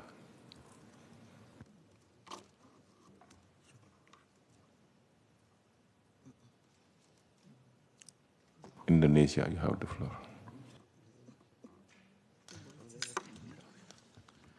Thank you, Mr. Chairman. Nakba is a tragic history. Nakba is also a day-to-day reality that continues to befall the people of Palestine. Today, we honor not only the profound loss and sufferings, but also the extraordinary resilience and hope that the Palestinians have to carry across generations. Allow me to highlight 3 points. First, preserving identity and restoring dignity. Nakba must be recognized not only as a historical fact, but as a collective memory that defined the Palestinian struggle. Upholding this truth is fundamental to restoring dignity and countering narratives that seek to diminish the strength and perseverance of the Palestinian people. Second, building on an intensified recognition to Palestinian cause. We continue to witness an expanding support and recognition from all corners for the sovereign state of Palestine. This reflects a widening international commitment to the Palestinian right to self-determination. We must build on this momentum toward a lasting peace, including through the implementation of the New York Declaration on a two-state solution. Indonesia continues to call for the full membership of the State of Palestine to the United Nations. Third, advancing justice through collective action. The International Court of Justice has declared that Israel's continued presence in the occupied Palestinian territory is unlawful. The court has further made it clear that Israel is under an obligation to bring to an end its illegal occupation. It is now our task to ensure that the rule of international law is upheld on the ground without further delay or exception. Excellencies, we are once again reminded of the resilience of the Palestinian people. They have unbroken determination to overcome occupation and injustice. Today, we, the international community, is called upon to step up and push harder for peace and justice for free Palestine. Thank you. Thank you very much, Indonesia. I give the floor to Nigeria, followed by Venezuela. Nigeria. Thank you, Mr. Chair. Excellencies, distinguished colleagues, Nigeria thanks the United Nations Committee on the Exercise of the Inalienable Rights of Palestinian People for organizing this event and joins the international community in solemn reflection to mark the 78th anniversary of the Nakba, or the catastrophe. We gather not merely to recount a historical event from 1948, but to acknowledge an enduring legacy of displacement, dispossession, and persistent struggle of the Palestinian people for their fundamental human rights. The Nakba serves as a pivotal cornerstone in the history of the Middle East. It represents the first displacement of hundreds of thousands of Palestinians and beginning of humanitarian crisis that has spanned generations. For 78 years, the Palestinian people have demonstrated an extraordinary resilience that commands our deepest respect and demands our urgent action. Nigeria's support for the Palestinian cause is rooted in our history of decolonization and our unwavering commitment to the principles of justice, equality, and the right to self-determination. Our position remains clear and consistent. Inalienable rights. We affirm our support for the inalienable rights of the Palestinian people, including the right to return and the right to an independent and sovereign state. Nigeria continues to advocate for a just, lasting, and comprehensive settlement based on the two-state solution, with Israel and Palestine living side by side in peace and security within recognized borders based on the 1967 lines. We call for the full implementation of all relevant United Nations resolutions and adherence to international humanitarian law. The commemoration of the Nakba is a stark reminder that the question of Palestine is not just a political dispute, but a profound test to our collective humanity. Peace cannot be achieved through the management of conflict, but through the courageous pursuit of justice. Nigeria urges the United Nations and the global community to move beyond rhetoric We must intensify diplomatic efforts to end the cycle of violence and expansion of settlements which continue to undermine the viability of future Palestinian states. As we honor the memory of those lost and the perseverance of those who remain, Nigeria stands in solidarity with the Palestinian people. We dream of a day when the Nakba is remembered not as a continuing tragedy, but as the difficult beginning of a journey that eventually led to a just and lasting peace. I thank you, Mr. Chair. Thank you very much, Nigeria. I have South Africa, followed by Saudi Arabia. South Africa. Thank you, Chair. Chairperson, the Palestinian question stands at one of its most perilous and defining junctures since the Nakba of 1948. The situation in Gaza continues to reflect an unprecedented humanitarian catastrophe amid the systematic targeting of infrastructure, depopulation, displacement, starvation, and humanitarian siege. It is unfortunate that to this day, the Palestinian people have yet to have their dignity bestowed through the recognition of Palestinian statehood. The mass displacement of 1948 laid the foundation for a refugee crisis that remains a defining aspect of the Palestinian-Israeli conflict. Today, the consequences are starkly felt in Gaza, where the majority of the population are refugees, and in the West Bank, where the demolitions, evictions, and settlement expansion continues to displace Palestinians from their land. Moreover, the very existence of Gazans is being threatened with the continued acts of genocide, while the illegal settlement construction on Palestinian land in the West Bank continues to expand, both brazen affronts against international law. The Nakba is not a distant memory. It is not a distant historical event. It is a lived reality for millions of Palestinian refugees who remain displaced across Gaza, the West Bank, including East Jerusalem, Jordan, Lebanon, and Syria 78 years later. The right of return and the right of self-determination, affirmed in UN General Resolution 194, remain unfulfilled. Israel continues to wage its brutal genocide on the Palestinian people in the occupied territories. It is undeniable that the existence of Palestine is being targeted, as evidenced in both the menacing rhetoric and depraved acts of the Israeli government, army, and settler militias.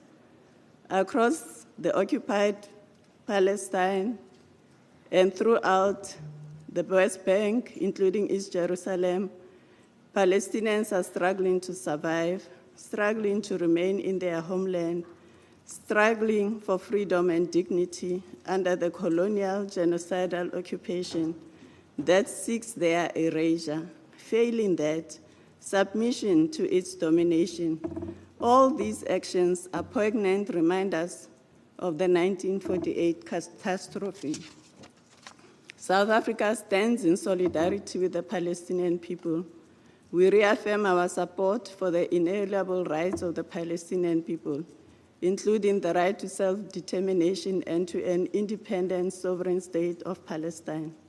We call for the protection of Palestinian civilians and refugees in accordance with international law, the preservation of UNRWA's mandate, and the immediate reversal of measures that obstruct its work. In addition, we call for a credible political process that addresses the refugee question as a core final status issue. In conclusion, Chairperson, our own experience of apartheid and dispossession compels us to speak out against all forms of oppression, discrimination, and displacement. The Nakba must not be erased from collective memory nor repeated. Justice, dignity, and the right of return cannot be postponed immediately. We are reminded today of the pertinence of Nelson Mandela's statement that our freedom is incomplete without the freedom of the Palestinians. I thank you. Thank you very much, South Africa. Venezuela was supposed to speak before South Africa, but I give the floor to Venezuela, followed by Saudi Arabia and Guyana. Venezuela, and sorry. Señor Presidente. Chairman, we thank you for convening this special meeting, where we are not only remembering an historic fact, but also an open wound that 78 years later continues to mark the lives of millions of Palestinians. Chairman, the Nakba was and sadly remains a disaster for the Palestinian people and all peoples who are fighting for their fundamental right to exist. This is not only memory, it's also the present. It's a reminder of entire villages razed, but also the reality of families that today remain displaced and are being murdered. It's the history of uprooting, but also the daily experience of those who still live under occupation, under a regime of apartheid, without their most fundamental rights being guaranteed. Chairman, the Nakba was merely one milestone in the long history of the suffering of the Palestinian people. Since October 7, 2023, the Palestinian people have been subject to an even more brutal, bloody process, accelerating the processes of genocide and ethnic cleansing that begun during the 1920s. The suffering of this people through displacement, systemic starvation, strategic bombings of the civilian population and massacres against journalists, rescue workers, doctors and other civilian groups has gone above the worst that this people had suffered before, since the 1947 to 48 and to 2023.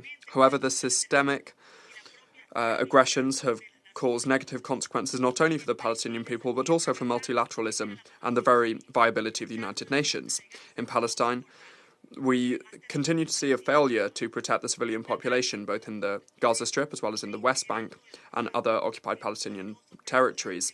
The Nakba is not just a sad event of the past, but rather a painful prelude to the current suffering of the Palestinian people.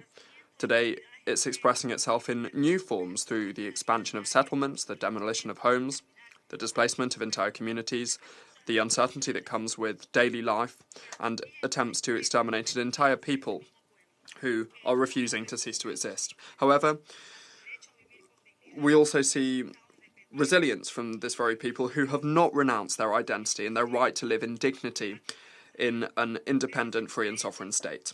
Chairman, the international community must be coherent in its functions and priorities. We must uphold the multilateral system and the collective security of the United Nations, acting with determination to prevent new massacres and famine against the Palestinian people. Reiterate once again the commitment of the Bolivarian Republic of Venezuela to the defence of international law, to multilateralism, justice and peace, and our unshakable solidarity to the just Palestinian cause, the inalienable right of the Palestinian people to self-determination, including the establishment of a Palestinian state within pre-1967 borders, with East Jerusalem as its capital, as well as the right of refugees to return. The time has come for the Nakba to no longer just be a living reality and for it finally to become a closed chapter surpassed by justice, liberty, human dignity and peace. Thank you very much, Chair. Much Venezuela. I have Saudi Arabia, followed by Guyana. Saudi Arabia, please. In the name of God, the merciful, the compassionate, Mr. Chair, Your Excellencies, ladies and gentlemen, we convene today on the 78th anniversary of the Nakba, the pain, when the Palestinian people lived the largest humanitarian crisis in the 20th century, that is a Nakba. This is not a page in the history books, but the story of people who still live this Nakba on a daily basis. Palestinians were dispossessed, were forcibly dispossessed, and millions were deprived of their basic human rights. Unfortunately, this injustice continues, persists, one generation after the other in refugee camps and in the occupied Palestinian territory, where Palestinians face occupation, settlement activities, forced dispossession, and daily violations by the occupation. Ladies and gentlemen, the Kingdom of Saudi Arabia reiterates today, as it has done always, that the right does not elapse with time, and that human dignity is non-negotiable. We renew our firm, unwavering support to the Palestinian people in their pursuit for establishing their independent sovereign state on the 1967 borders, with East Jerusalem as its capital, in line with international resolutions. But we say it very clearly. Peace cannot be realized while one people live under occupation, and security cannot be achieved when fundamental rights are being violated, and the region cannot prosper when a whole people are denied their freedom and their future. On this painful anniversary, we tell our Palestinian brothers, you are not alone. Your cause is the cause of anyone who believes in justice and anyone who rejects injustice and who sees in humans a value that is sacred. We reaffirm our commitment to work with the international community to achieve just, comprehensive, sustainable peace that ends catastrophe as a reality and restores to the Palestinian people their right to live and to dignity. Thank you, Mr. Chair. Much, Saudi Arabia. I give the floor to Guyana, followed by Kyrgyzstan. Guyana. Mr. Chair, today we gather not only to reflect on a tragic historical event, but also to reaffirm our collective responsibility to uphold the principles of justice, human dignity, and international law. 78 years after the Nakba of 1948, the Palestinian people continue to endure displacement, dispossession, occupation, and profound humanitarian suffering. What began as a historical tragedy has evolved into a prolonged and painful reality for generations of Palestinians who continue to live without the full enjoyment of their inalienable rights, including the right to self-determination. The commemoration of the Nakba is therefore not only an exercise in remembering the past, it is also a call for us to confront the continuing realities faced by Palestinians on the ground today, including forced displacement, destruction of civilian infrastructure, restrictions on movement, expansion of settlements, and a worsening humanitarian situation, particularly in Gaza. Guyana remains deeply concerned by the immense civilian suffering and loss of life arising from the ongoing conflict. We reiterate the imperative of full respect for international humanitarian law and international human rights law, including the protection of civilians and civilian infrastructure. Throughout our tenure on the Security Council, Guyana consistently advocated for dialogue, de-escalation, humanitarian access, and the protection of innocent lives. We supported meaningful council engagement aimed at alleviating human suffering and advancing the prospects for peace. We reaffirmed the importance of the many General Assembly resolutions which have consistently underscored the permanent responsibility of the United Nations with respect to the question of Palestine, including resolutions affirming the right of the Palestinian people to self-determination and calling for a peaceful settlement based on international law and the relevant resolutions. Sadly, the situation today remains largely unchanged. Mr. Chair, dear colleagues, Guyana's position has remained long-standing and principled. We support the two-state solution, with Israel and Palestine living side by side in peace and security, within secure and internationally recognized borders, consistent with international law and relevant resolutions. We believe, in fact, that only a just, comprehensive, and lasting political solution can bring an end to this decades-long conflict. As a country deeply committed to multilateralism and the purposes and principles of the United Nations Charter, Guyana stands in solidarity with the Palestinian people in their legitimate aspirations for peace, dignity, statehood, and a future free from fear and violence.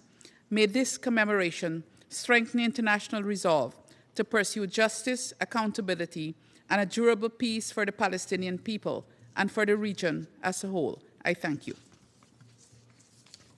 Thank you very much, Guyana. I give the floor to Kyrgyzstan, followed by Pakistan.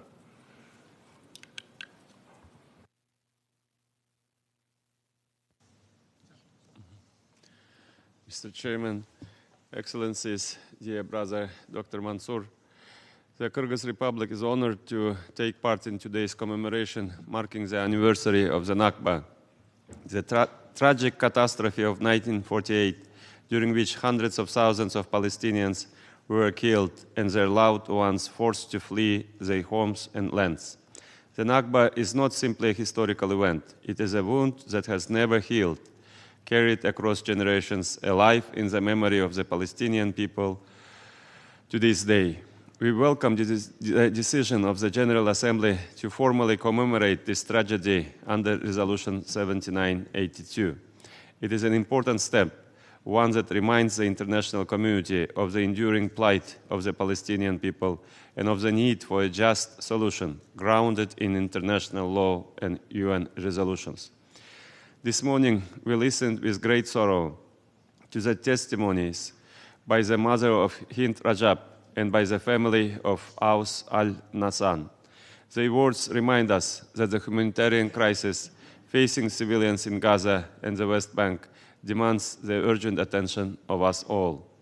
Excellencies, Kyrgyzstan from the very first days of our independence has stood in support of the inalienable rights of the Palestinian people. We also have consistently supported General Assembly resolutions affirming the Palestinian people's right to self-determination and to an independent state of their own. Our nation is in a profound state of shock and disbelief at the immense scale of human suffering unfolding in Gaza.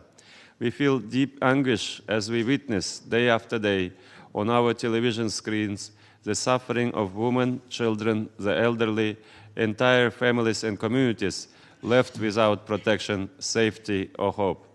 We struggle to comprehend how humanity as a whole, and our United Nations in particular, continues to fall short in preventing and alleviating such suffering.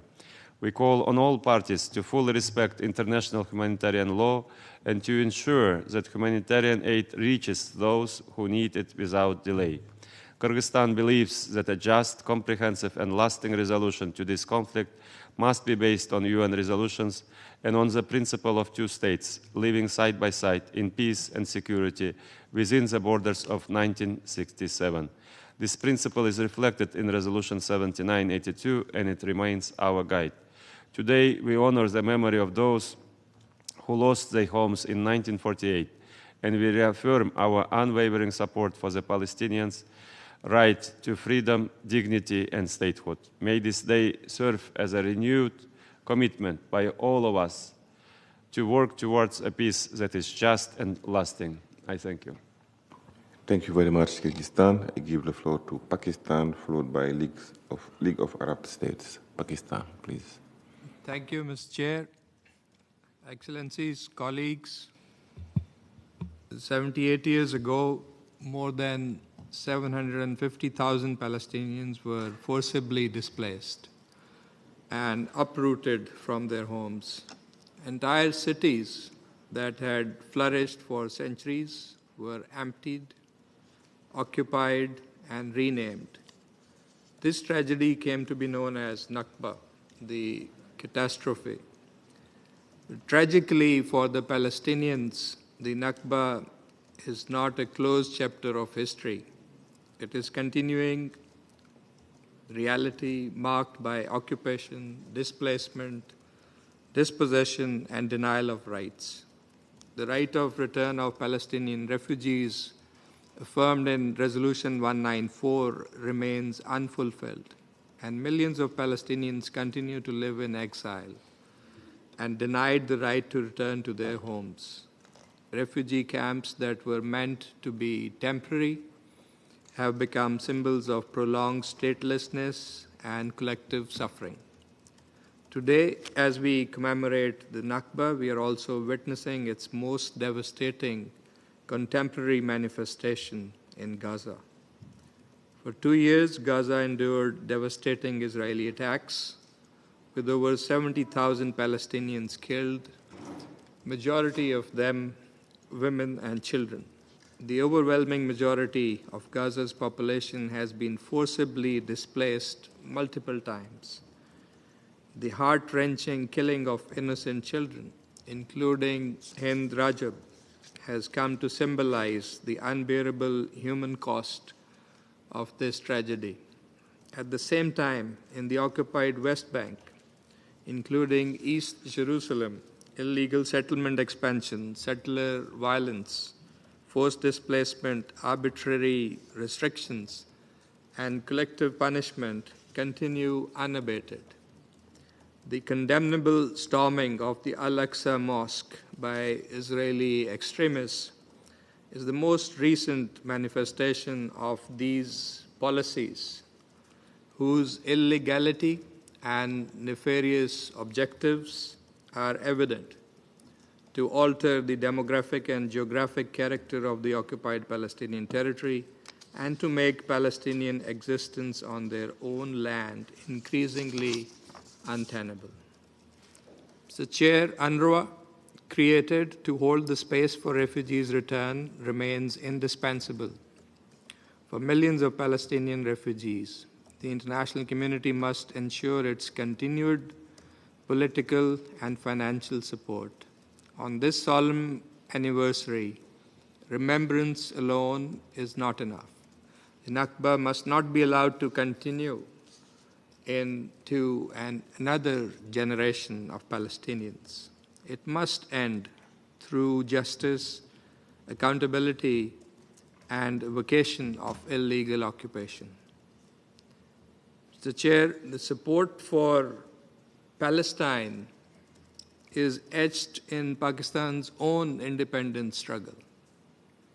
Pakistan reaffirms its unwavering solidarity with the people of Palestine in their just struggle for self-determination, freedom, and dignity.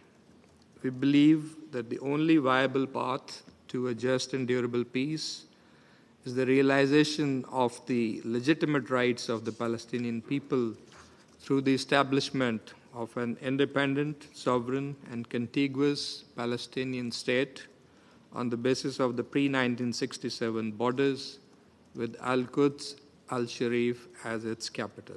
I thank you. Thank you very much, Pakistan. I give the floor to League of Arab States, followed by Egypt and Iran. Shukran. Thank you, Mr. Chairman. Allow me, Mr. Chairman, to begin by expressing on behalf of the League of Arab States our deep appreciation for your esteemed committee for convening this important meeting and for the moving testimonies that we've listened to today, led by the testimony by the mother of the martyred child Hind Rajab and the family of the martyred child Aus al-Nasan in Ramallah. I would also like to express appreciation for the contribution of His Excellency Dr. Tariq Mitri in commemorating the great Palestinian historian Dr. Walid Khalidi. I also salute the statement delivered by His Excellency Riyad Mansour on behalf of His Excellency the President Mahmoud Abbas, and I also applaud the organization by the committee of the screening last Wednesday of All That Is Left of You.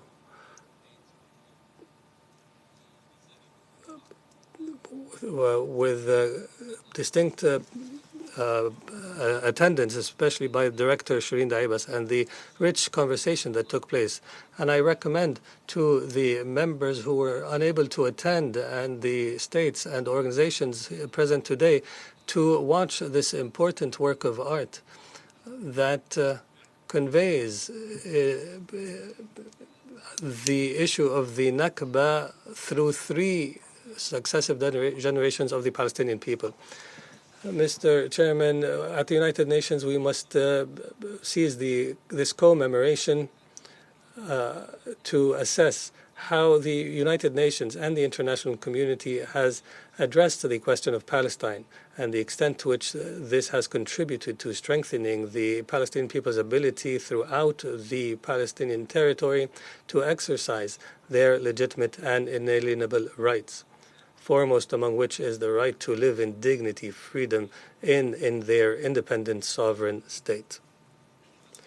There is no doubt that the adoption by the UN Conference on the peaceful settlement of the question of Palestine and the implementation of the two-state solution under the joint French-Saudi presidency of the New York Declaration and the subsequent adoption by the General Assembly through an overwhelming majority, including a clear plan of action towards achieving this objective, as well as the increasing number of states recognizing the state of Palestine, now exceeding 160 countries. All of this has injected positive momentum towards realizing the vision underlying the Arab Peace Initiative of 2002.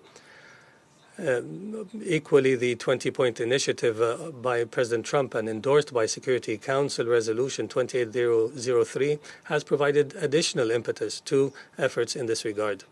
After the success of Egyptian, Qatari, Turkish, and American mediation in reaching a ceasefire and completing the implementation of its first phase, despite the repeated Israeli violations, these violations, which have expanded to include efforts to illegally annex the West Bank and to displace the Palestinian people to neighboring countries through starvation as a weapon of war.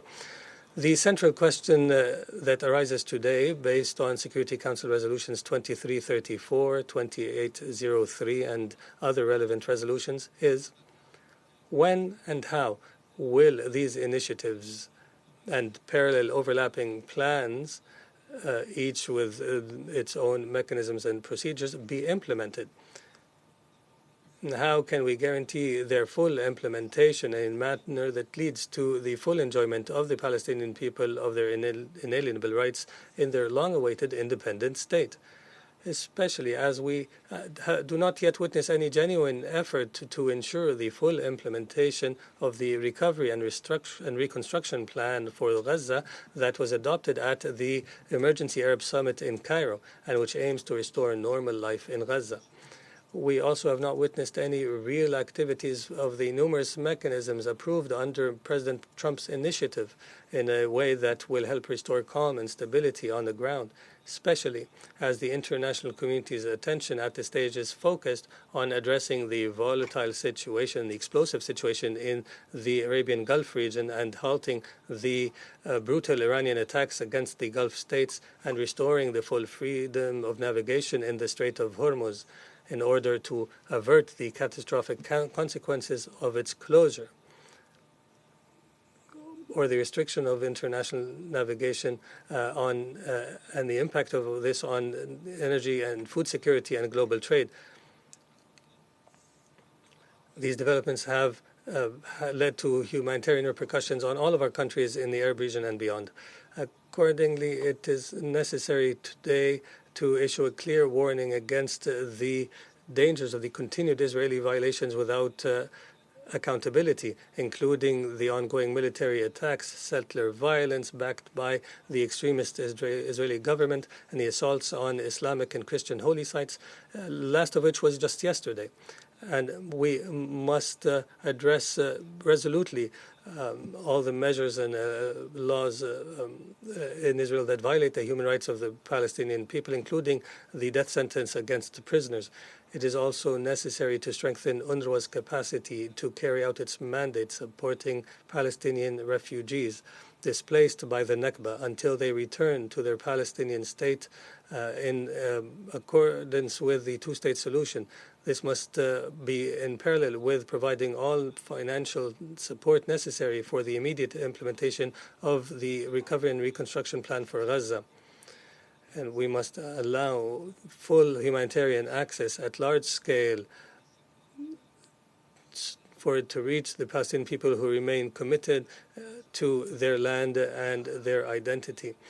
In this regard, I can only reiterate what His Excellency, Secretary General of the League of Arab States, Mr. Ahmed Abul Ghait, has affirmed. He clearly expressed the firm Arab position that rejects displacement or liquidation of the Palestinian question through eliminating the right of return. And I quote, "Palestinians will never be left alone. They will not be allowed to suffer a second Nakba, or that their question or cause be erased, or that their legitimate rights be denied." End of quote. Thank you, Mr. Chairman. State, I have Bahrain followed by Egypt and Iran. Your Excellencies, ladies and gentlemen, in this commemoration of the Nakba, we remember the suffering of our Palestinian brothers and sisters, the suffering that has extended for more than 7 decades. This commemoration represents a humane and political occasion. The occasion reiterates the continued legitimacy of the question of Palestine as the central question for the Arab world and a necessary pillar to achieve peace and stability in the region. The Kingdom of Bahrain reiterates on this occasion its firm position, represented by its commitment to the legitimate rights of the Palestinian people, at the foremost of which is the right to self-determination and independence, and an independent state on the borders of June 1967 with East Jerusalem as its capital, as per the two-state solution and the Arab Peace Initiative and international resolutions. The Kingdom of Bahrain reiterates the need to build on the initiatives and international processes, including efforts to support the recognition of the State of Palestine and granting Palestine full membership at the United Nations, and strengthening the political track based on the adopted agreements until a lasting and full peace is achieved that fulfills the aspirations of the Palestinian people. Through as well the different processes such as the Board of Peace, which was welcomed by Security Council Resolution 2803 and its subsidiary organs, as well as the New York Declaration and the Committee on Humanitarian Access for the Palestinian people. The Kingdom affirms the need to work together in integrated fashion between these different processes in order to strengthen their effectiveness and to enable the Palestinian government to uphold its responsibilities and protect civilians and guarantee the fulfillment of the inalienable rights of the Palestinian people. Mr. Chairman, we thank you for convening this meeting. Thank you very much. I have in the order Egypt, Iran, Maldives, followed by Colombia. Egypt, you have the floor. Thank you, Mr. Chairman. Naturally, Egypt aligns itself with the statement delivered by Libya on behalf of the Arab group, as well as the Islamic group delivered by Turkey. And instead of delivering a statement that repeats what we all agree with, as we've heard from all the different delegations, allow me, Mr. Chairman, to deliver parts of a poem by Mahmoud Darwish, the great Palestinian poet, in 1964. It's an Identity Card is the name of the poem, and I will deliver this in English to guarantee that the message is delivered to everyone. Write this down. Write this down. I am an Arab. I have a first name, but no surname. I am patient in a country where people are enraged. My roots were entrenched before the birth of time, and before the opening of the eras, and before the pines and the olive trees, and before the grass ever grew. My father descends from a family that plowed the earth. I am not from a privileged class. My grandfather was a farmer. He was neither well-bred nor well-born, but my family taught me the pride of the sun before teaching me to read. and my house is like a watchman's hut, made of branches and vines. Are you satisfied with my status? I am just a name with no surname. And now write this. I am an Arab. My hair is dark, my eyes are brown, and my distinctive feature is the kafiyya on my head. But what is my address? I am from a forgotten, defenseless village. Its streets are no longer, and they have no names. Now write this down. I am an Arab. You have stolen the citrus groves of my ancestors and the land which I cultivated with my children, and you left us nothing for our offspring except for these rocks. Will the regime now take these rocks as well? Therefore, write this down. I do not hate people, nor do I encroach on their property. But if I am hungry, beware, beware, beware of my hunger and beware of my anger. Thank you, Chair.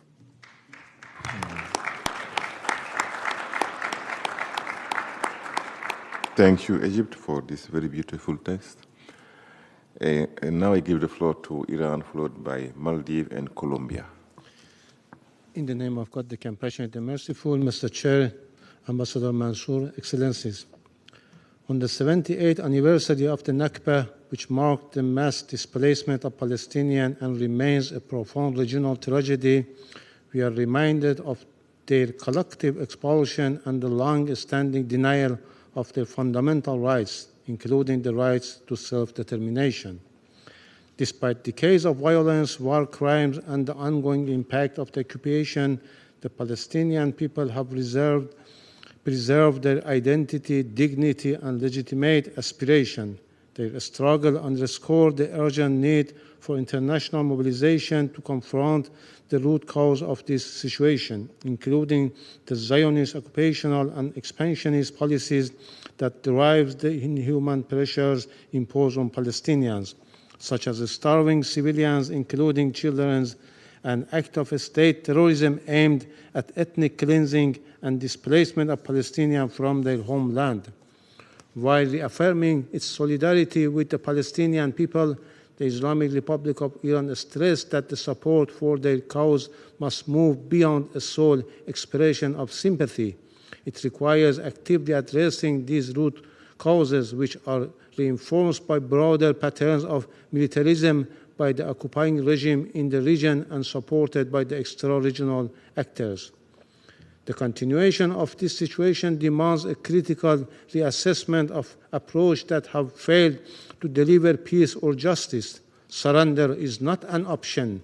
History will honor those who resisted oppression and defended freedom and self-determination, and it will judge those who enabled injustice through silence or indifference. We remain convinced that the future of Palestine must be determined by its own people. The international community must adopt a more action-oriented approach, reject double standards, and align its conduct with the universal values of claims to uphold. We believe that pursuit of justice leaves no path other than a steadfast resistance. This determination, grounded in unity, cooperation, and a shared sense of purpose among the region, remains essential for achieving justice and securing a lasting peace. I thank you. Thank you very much, Iran. I give the floor to Maldives, followed by Colombia and Oman. Maldives, please. Thank you, Chair. The Maldives aligns with the statement delivered by the OIC. The Maldives joins the international community in marking the 78th anniversary of the Nakba in spirit of reflection and solidarity. For Palestinians, the Nakba is not confined to an annual commemoration, nor is it merely a chapter in the history books. It remains a lived reality across generations, marked through displacement, occupation, loss, and in their continuous pursuit for justice, dignity, and self-determination. The expansion of Israeli settlements continue to alter the status quo in the occupied territories. This constitutes a clear breach of the international law. The Maldives reiterates that international law must not be applied selectively. Palestinians are no exception to the right to live freely on their land in dignity, peace, and security. Commemorating the Nakba must go beyond remembrance. It must be a reminder of collective responsibility, particularly when human suffering is normalized. And when accountability remains elusive, it must galvanize meaningful action and renewed international commitment to justice and accountability. The Maldives calls for renewed international efforts towards a just, comprehensive, and lasting resolution of the Palestinian question that must be anchored in the recognition of Palestine as an independent and sovereign state based on the pre-1967 borders, with East Jerusalem as its capital. I thank you. Thank you very much, Maldives. I give the floor to Colombia, followed by Oman and Jordan. Colombia, please. Señor Presidente. Chairman, Colombia thanks you for convening this commemorative meeting and applauds the Committee on the exercise of the inalienable rights of the Palestinian people for keeping the historic memory of the Nakba alive, and the collective responsibility of this organisation vis-à-vis a tragedy that 78 years later continues to unfold before our eyes. The mass forced displacement of millions of Palestinians across the whole Palestinian territories and the policies of segregation and annexation, systemic and organised violence constitute the historic continuation of the same process of dispossession, territorial fragmentation, and the denial of the rights of the Palestinian people to exist in freedom, autonomy, and dignity. Today, Gaza faces one of the darkest chapters in its recent history. The Gaza genocide over the last 2.5 years has left more than 72,000 Palestinian people murdered, more than 70,000 injured, and many more thousands who are still living amongst rubble. Many more are dying due to the deliberate policies of the Israeli regime that is impeding access to health services and means for a decent livelihood. Today, with a commitment, the ceasefire is repeatedly violated and the population subject to hunger, insalubrious conditions. At the same time, in the occupied West Bank, including East Jerusalem, we are seeing an entrenchment of the de facto violence by settlers, confiscation of property, and the displacement of Palestinian communities. These policies are in open violation of international law, of General Assembly and Security Council resolutions, and the advisory opinion of the International Court of Justice of July 2024.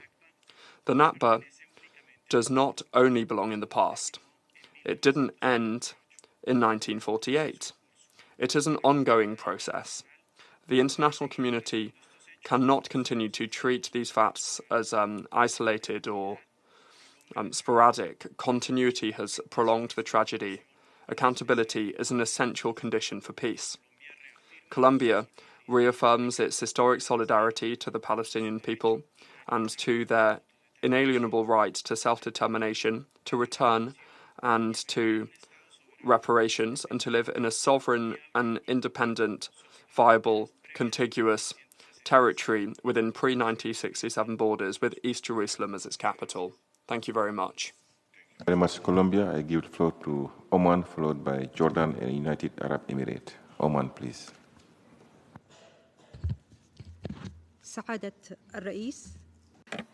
Thank you, Mr. Chair. Today, the Sultanate of Oman joins in commemorating the 78th anniversary of the Palestinian Nakba, not merely as an occasion to recall a tragedy of the past, but as an ongoing issue whose painful chapters continue to unfold before the eyes and the conscience of the world. In light of the continued occupation, the widening cycle of violence, and the growing humanitarian suffering endured by our brotherly Palestinian people, the Sultanate of Oman expresses its appreciation for the continued efforts of the Committee on the Exercise of the Inalienable Rights of the Palestinian People. At the same time, Oman affirms that keeping the Palestinian issue alive in the conscience of the international community is not only tied to the just nature of the cause itself, but rather to the ability of the international system to uphold its fundamental principles of justice, human dignity, respect for international law, and the rejection of occupation and policies of exclusion and displacement. Mr. Chair, we join those who spoke before us in condemning what is taking place in the occupied Palestinian territories, especially in the Gaza Strip, in terms of the unprecedented humanitarian deterioration and the continued escalation in the West Bank, the expansion of settlements, and the repeated violations of Islamic and Christian holy sites. All of this is exacerbating tensions and undermining the prospects for peace and stability in the region.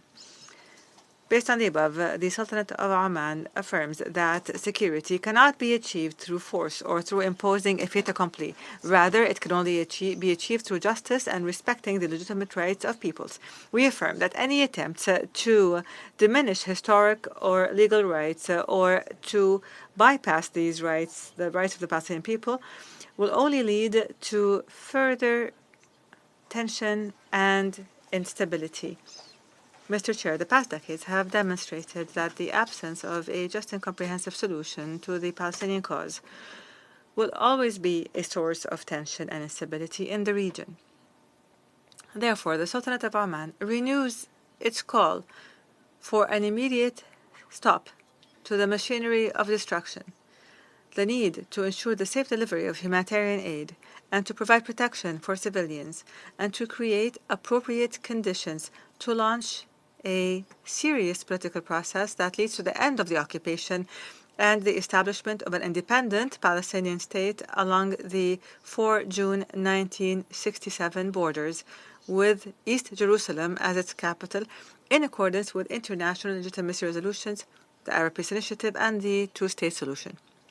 The Sultanate of Oman emphasizes the importance of supporting the United Nations Relief and Works Agency for Palestinian Refugees, UNRWA, and allowing it to continue its noble humanitarian mission away from any attempts that aim to undermine its role or diminish its mandate, given its vital responsibility towards millions of Palestinian refugees. Mr. Chair, the Sultanate of Oman, and based on its steadfast approach that advocates for dialogue, justice, and peaceful solutions, believes that a just and lasting peace remains the only strategic option capable of achieving security, stability, and prosperity for all the peoples of the region.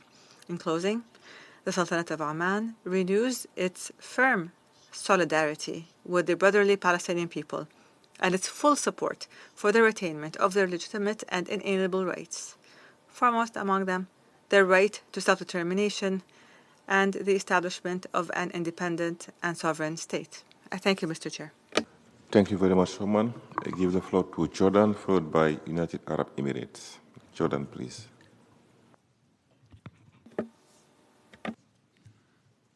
Thank you, Mr. Chair. On the anniversary of the commemoration of the Nakba, Jordan reaffirms that the Palestinian cause is our first and central issue, and that defending the legitimate rights of the Palestinian people, the rights to freedom and independence and statehood, is an unwavering political and historic commitment. Ending the illegal Israeli occupation of the Palestinian territories is a necessity that is legal, moral, and political. It constitutes the key to security and stability for the region and all its peoples. It is the only way to achieve a just and lasting peace. Jordan stresses the need for the United Nations and the international community to continue to provide protection to the Palestinian people and their rights until this is achieved, against any attempts aimed at displacing Palestinians from their land or detracting from their legitimate rights. Here, Jordan emphasizes the importance of implementing President Trump's plan with all its provisions, which was adopted by the Security Council by virtue of Resolution 2803. Jordan will continue to support the Palestinian people, and Jordan will continue to protect Islamic and Christian holy sites in Jerusalem based on the Hashemite custodianship, which is a historic custodianship, and until the attainment of the legitimate rights and the establishment of the independent and sovereign Palestinian state on the lines of the June 4, 1967, with East Jerusalem as its capital. I thank you, sir.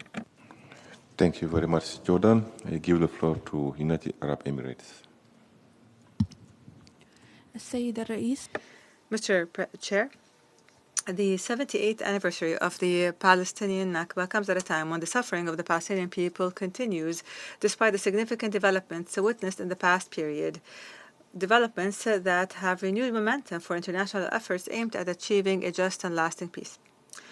While the ceasefire achieved in Gaza at the end of last year was an important step towards alleviating humanitarian suffering, the repercussions of the catastrophic war remain evident before us, with the extensive destruction of the infrastructure, mass displacement, and the severe deterioration of humanitarian and living conditions. Not to mention the suffering of civilians, especially women and children, who have lost security, shelter, and basic services.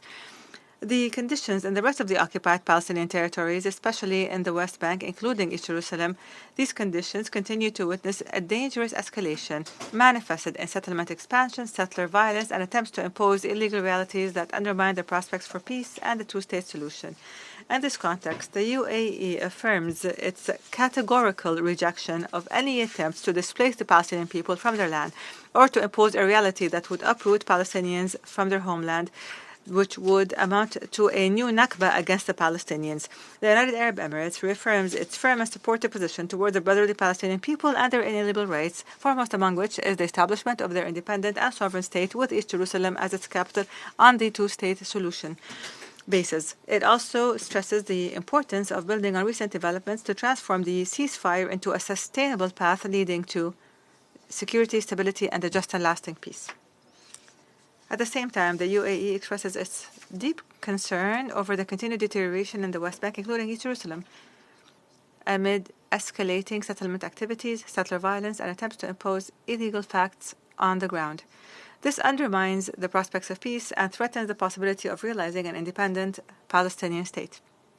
We stress the need to reject any measures aimed at changing the status quo of Jerusalem and its Islamic and Christian holy sites, and we stress the need to ensure the freedom of worship and access to holy places, and we affirm the Hashemite custodianship over these sites. This painful anniversary once again highlights the importance of serious action towards ending the Israeli occupation of Palestinian territory and putting an end to this conflict. We need to launch a clear and irreversible political horizon that fulfills the aspirations of the Palestinian people to security and dignity and ensures a more stable and prosperous future for all the peoples of the region. I thank you. Thank you very much, United Arab Emirates. I give the floor to Lebanon, followed by Tunisia. Mr. Chair, the Nakba is not a relic of the past, nor is it a date confined to the archives of history. For the Palestinian people, it is a lived and painful reality that unfolds every single day. We are here today not just to mark an anniversary, but to acknowledge that the Palestinian people are subjected to a continuous catastrophe. Nowhere is this reality more harrowing than in Gaza. Today, Gaza stands as a testament to the failure of the international community. We see a population trapped in a cycle of relentless bombardment and human-made deprivation. The amount of suffering endured by the Palestinian people is not a burden that can easily be put into words.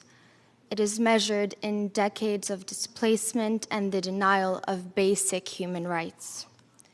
In the West Bank, the escalation of settler violence and the systemic expansion of illegal outposts are not merely concerning. They are a direct assault on the possibility of any viable and just peace. Lebanon stands in unwavering solidarity with the people whose resilience across generations remains extraordinary. Restoring dignity requires more than rhetoric. It requires the recognition of the Palestinian right to self-determination and the fundamental right of return for refugees. Justice cannot remain selective. We must move toward a two-state solution with an independent Palestinian state.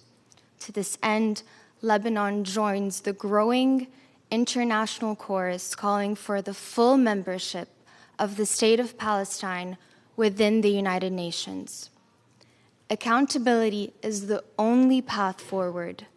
The International Court of Justice has been unequivocal. The continued presence of Israel in the occupied Palestinian territory is unlawful. This occupation must end without further delay or exception. We all know what the obligations are. They've been enshrined in various resolutions, be it that of the General Assembly or the Security Council. It is therefore the duty of the international community, it is our duty to move beyond words and push for a future where peace is finally a reality, not a deferred hope. Thank you. Thank you very much.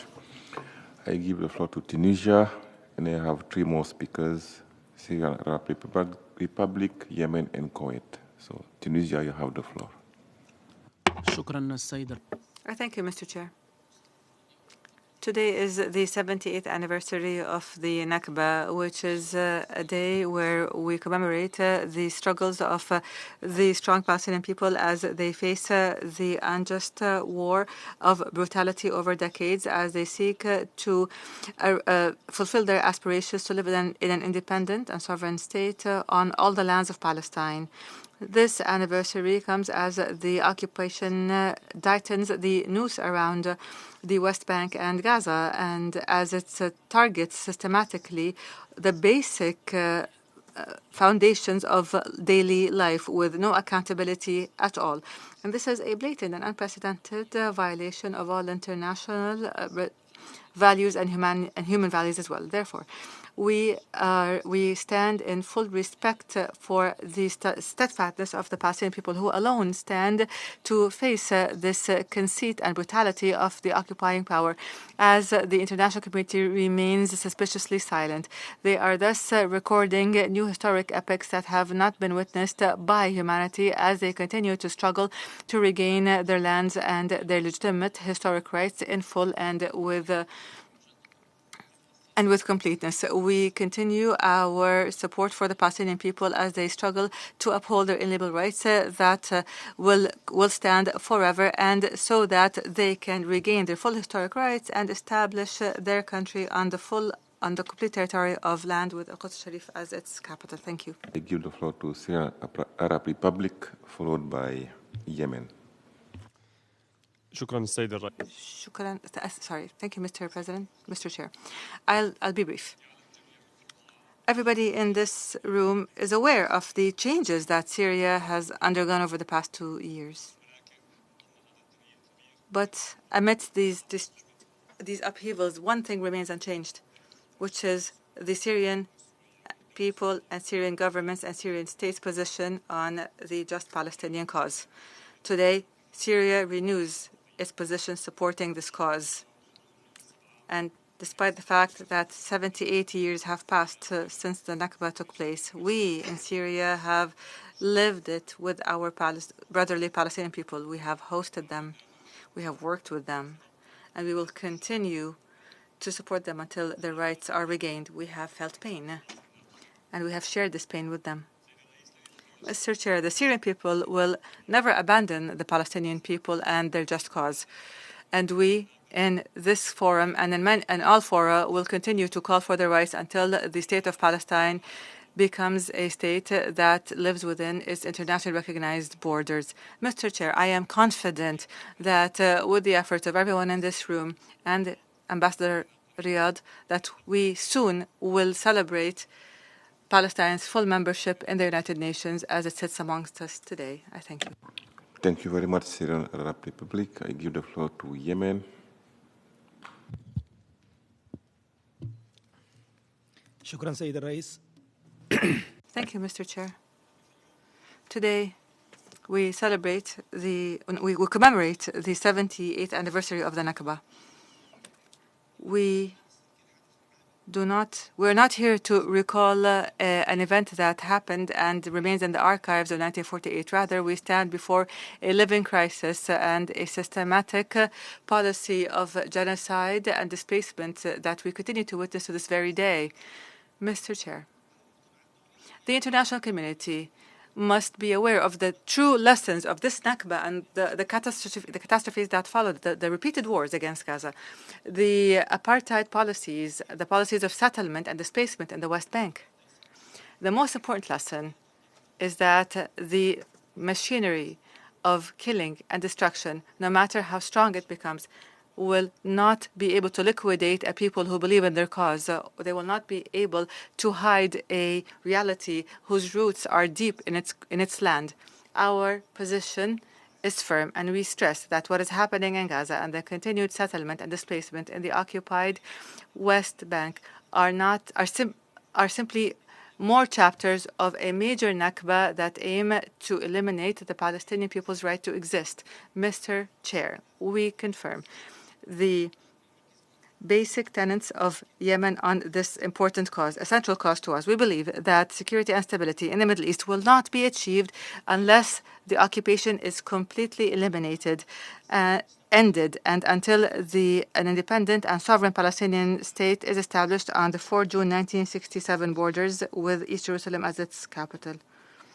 We warn that the current Israeli policies in Gaza and the West Bank clearly aim to undermine any chance for the establishment of a Palestinian state and will turn the two-state solution into simply a slogan that cannot be achieved in reality.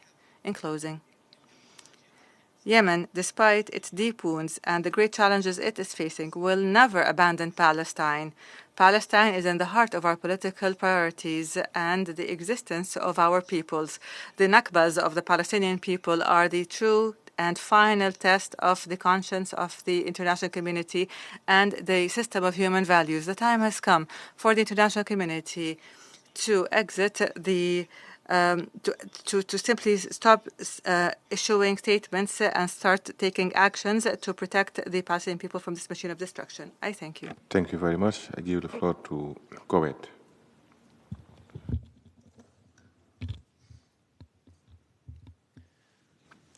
شكرا سيد الرئيس.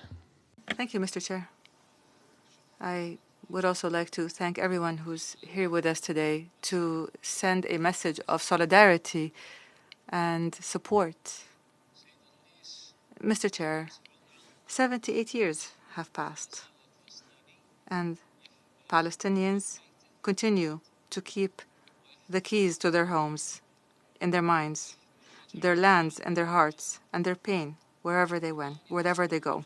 78 years have passed since entire families were uprooted from their homes, displaced, and entire convoys containing Palestinian villages and towns leaving behind opened doors and dinner tables that were never eaten, and children growing up in a diaspora as they memorized the names of places that they were never allowed to visit or even see.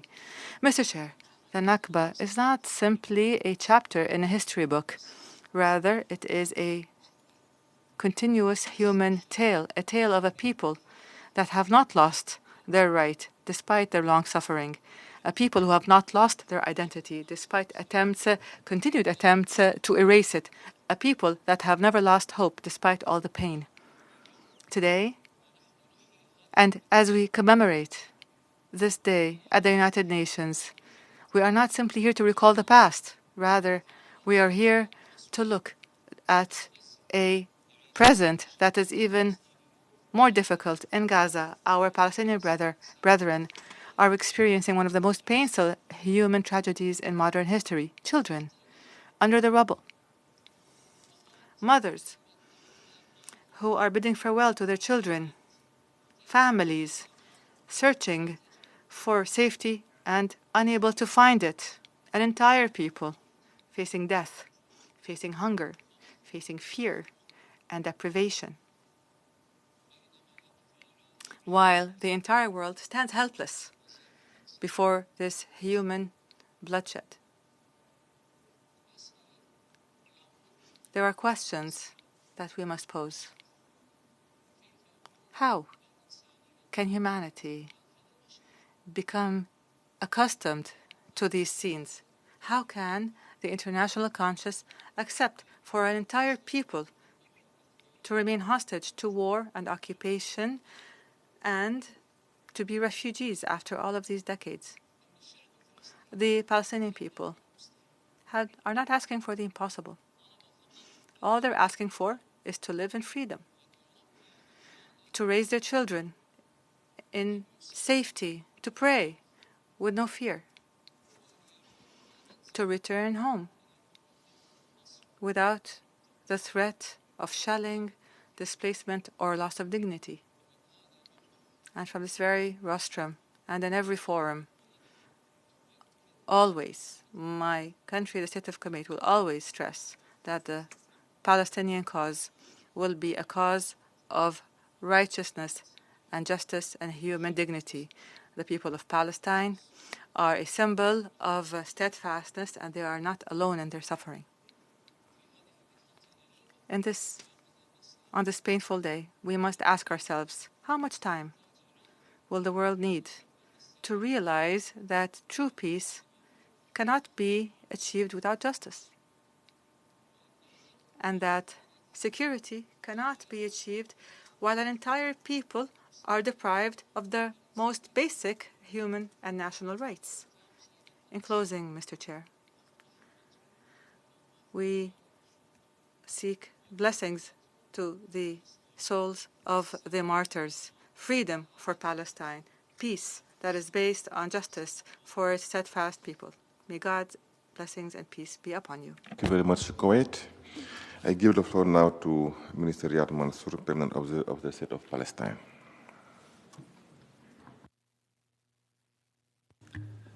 Thank you, Mr. Chairman. Allow me at the end to express on behalf of the Palestinian people and the leadership, and also on behalf of the delegation of the State of Palestine to the United Nations, our gratitude for your participation with us, your presence in this room with us to express solidarity with the Palestinian people, to your statements and the content that it contained, and also allow me to express our appreciation and thanks to the committee, to the leadership of the committee, the Bureau, for being with us, for their efforts, for their statements, led by my twin brother, Ambassador of Senegal, the chairman of the committee, and also to the division and the team within the division that collaborated with our team from our mission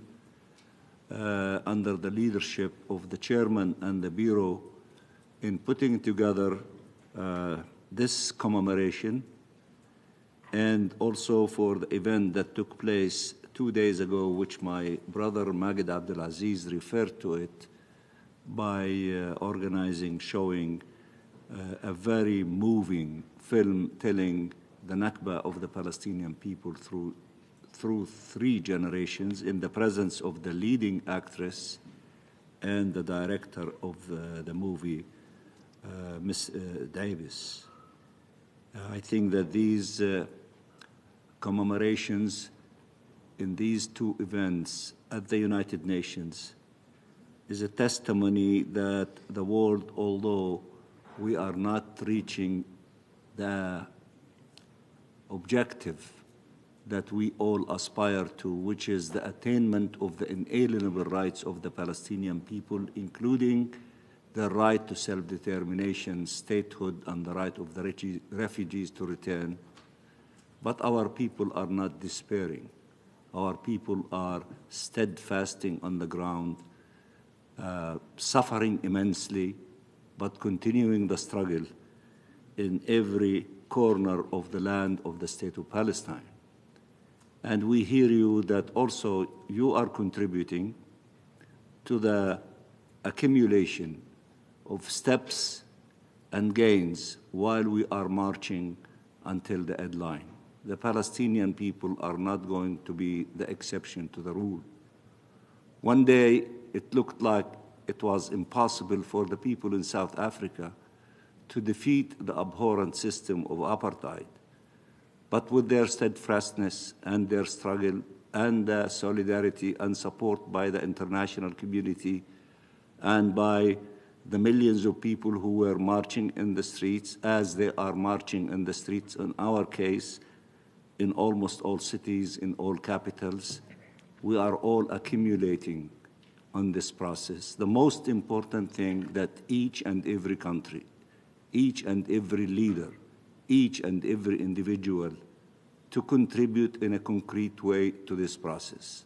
And one day, inshallah soon, that we will see the efforts of the Palestinian people and all those who love Palestine and inspired by the story of the Palestinian people will succeed in adding to this process and creating the tipping point in which we will succeed in breaking the backbone of this illegal occupation, to end it and to allow the Palestinian people to enjoy freedom and dignity in their land, as was summarized by my Egyptian brother when he recited in English one of the most famous poems of Mahmoud Darwish when he was at the beginning stage of his glorious contribution to the story of the Palestinian people in poetry as being maybe the most important contemporary Arab poet in translating our tragedy into literature.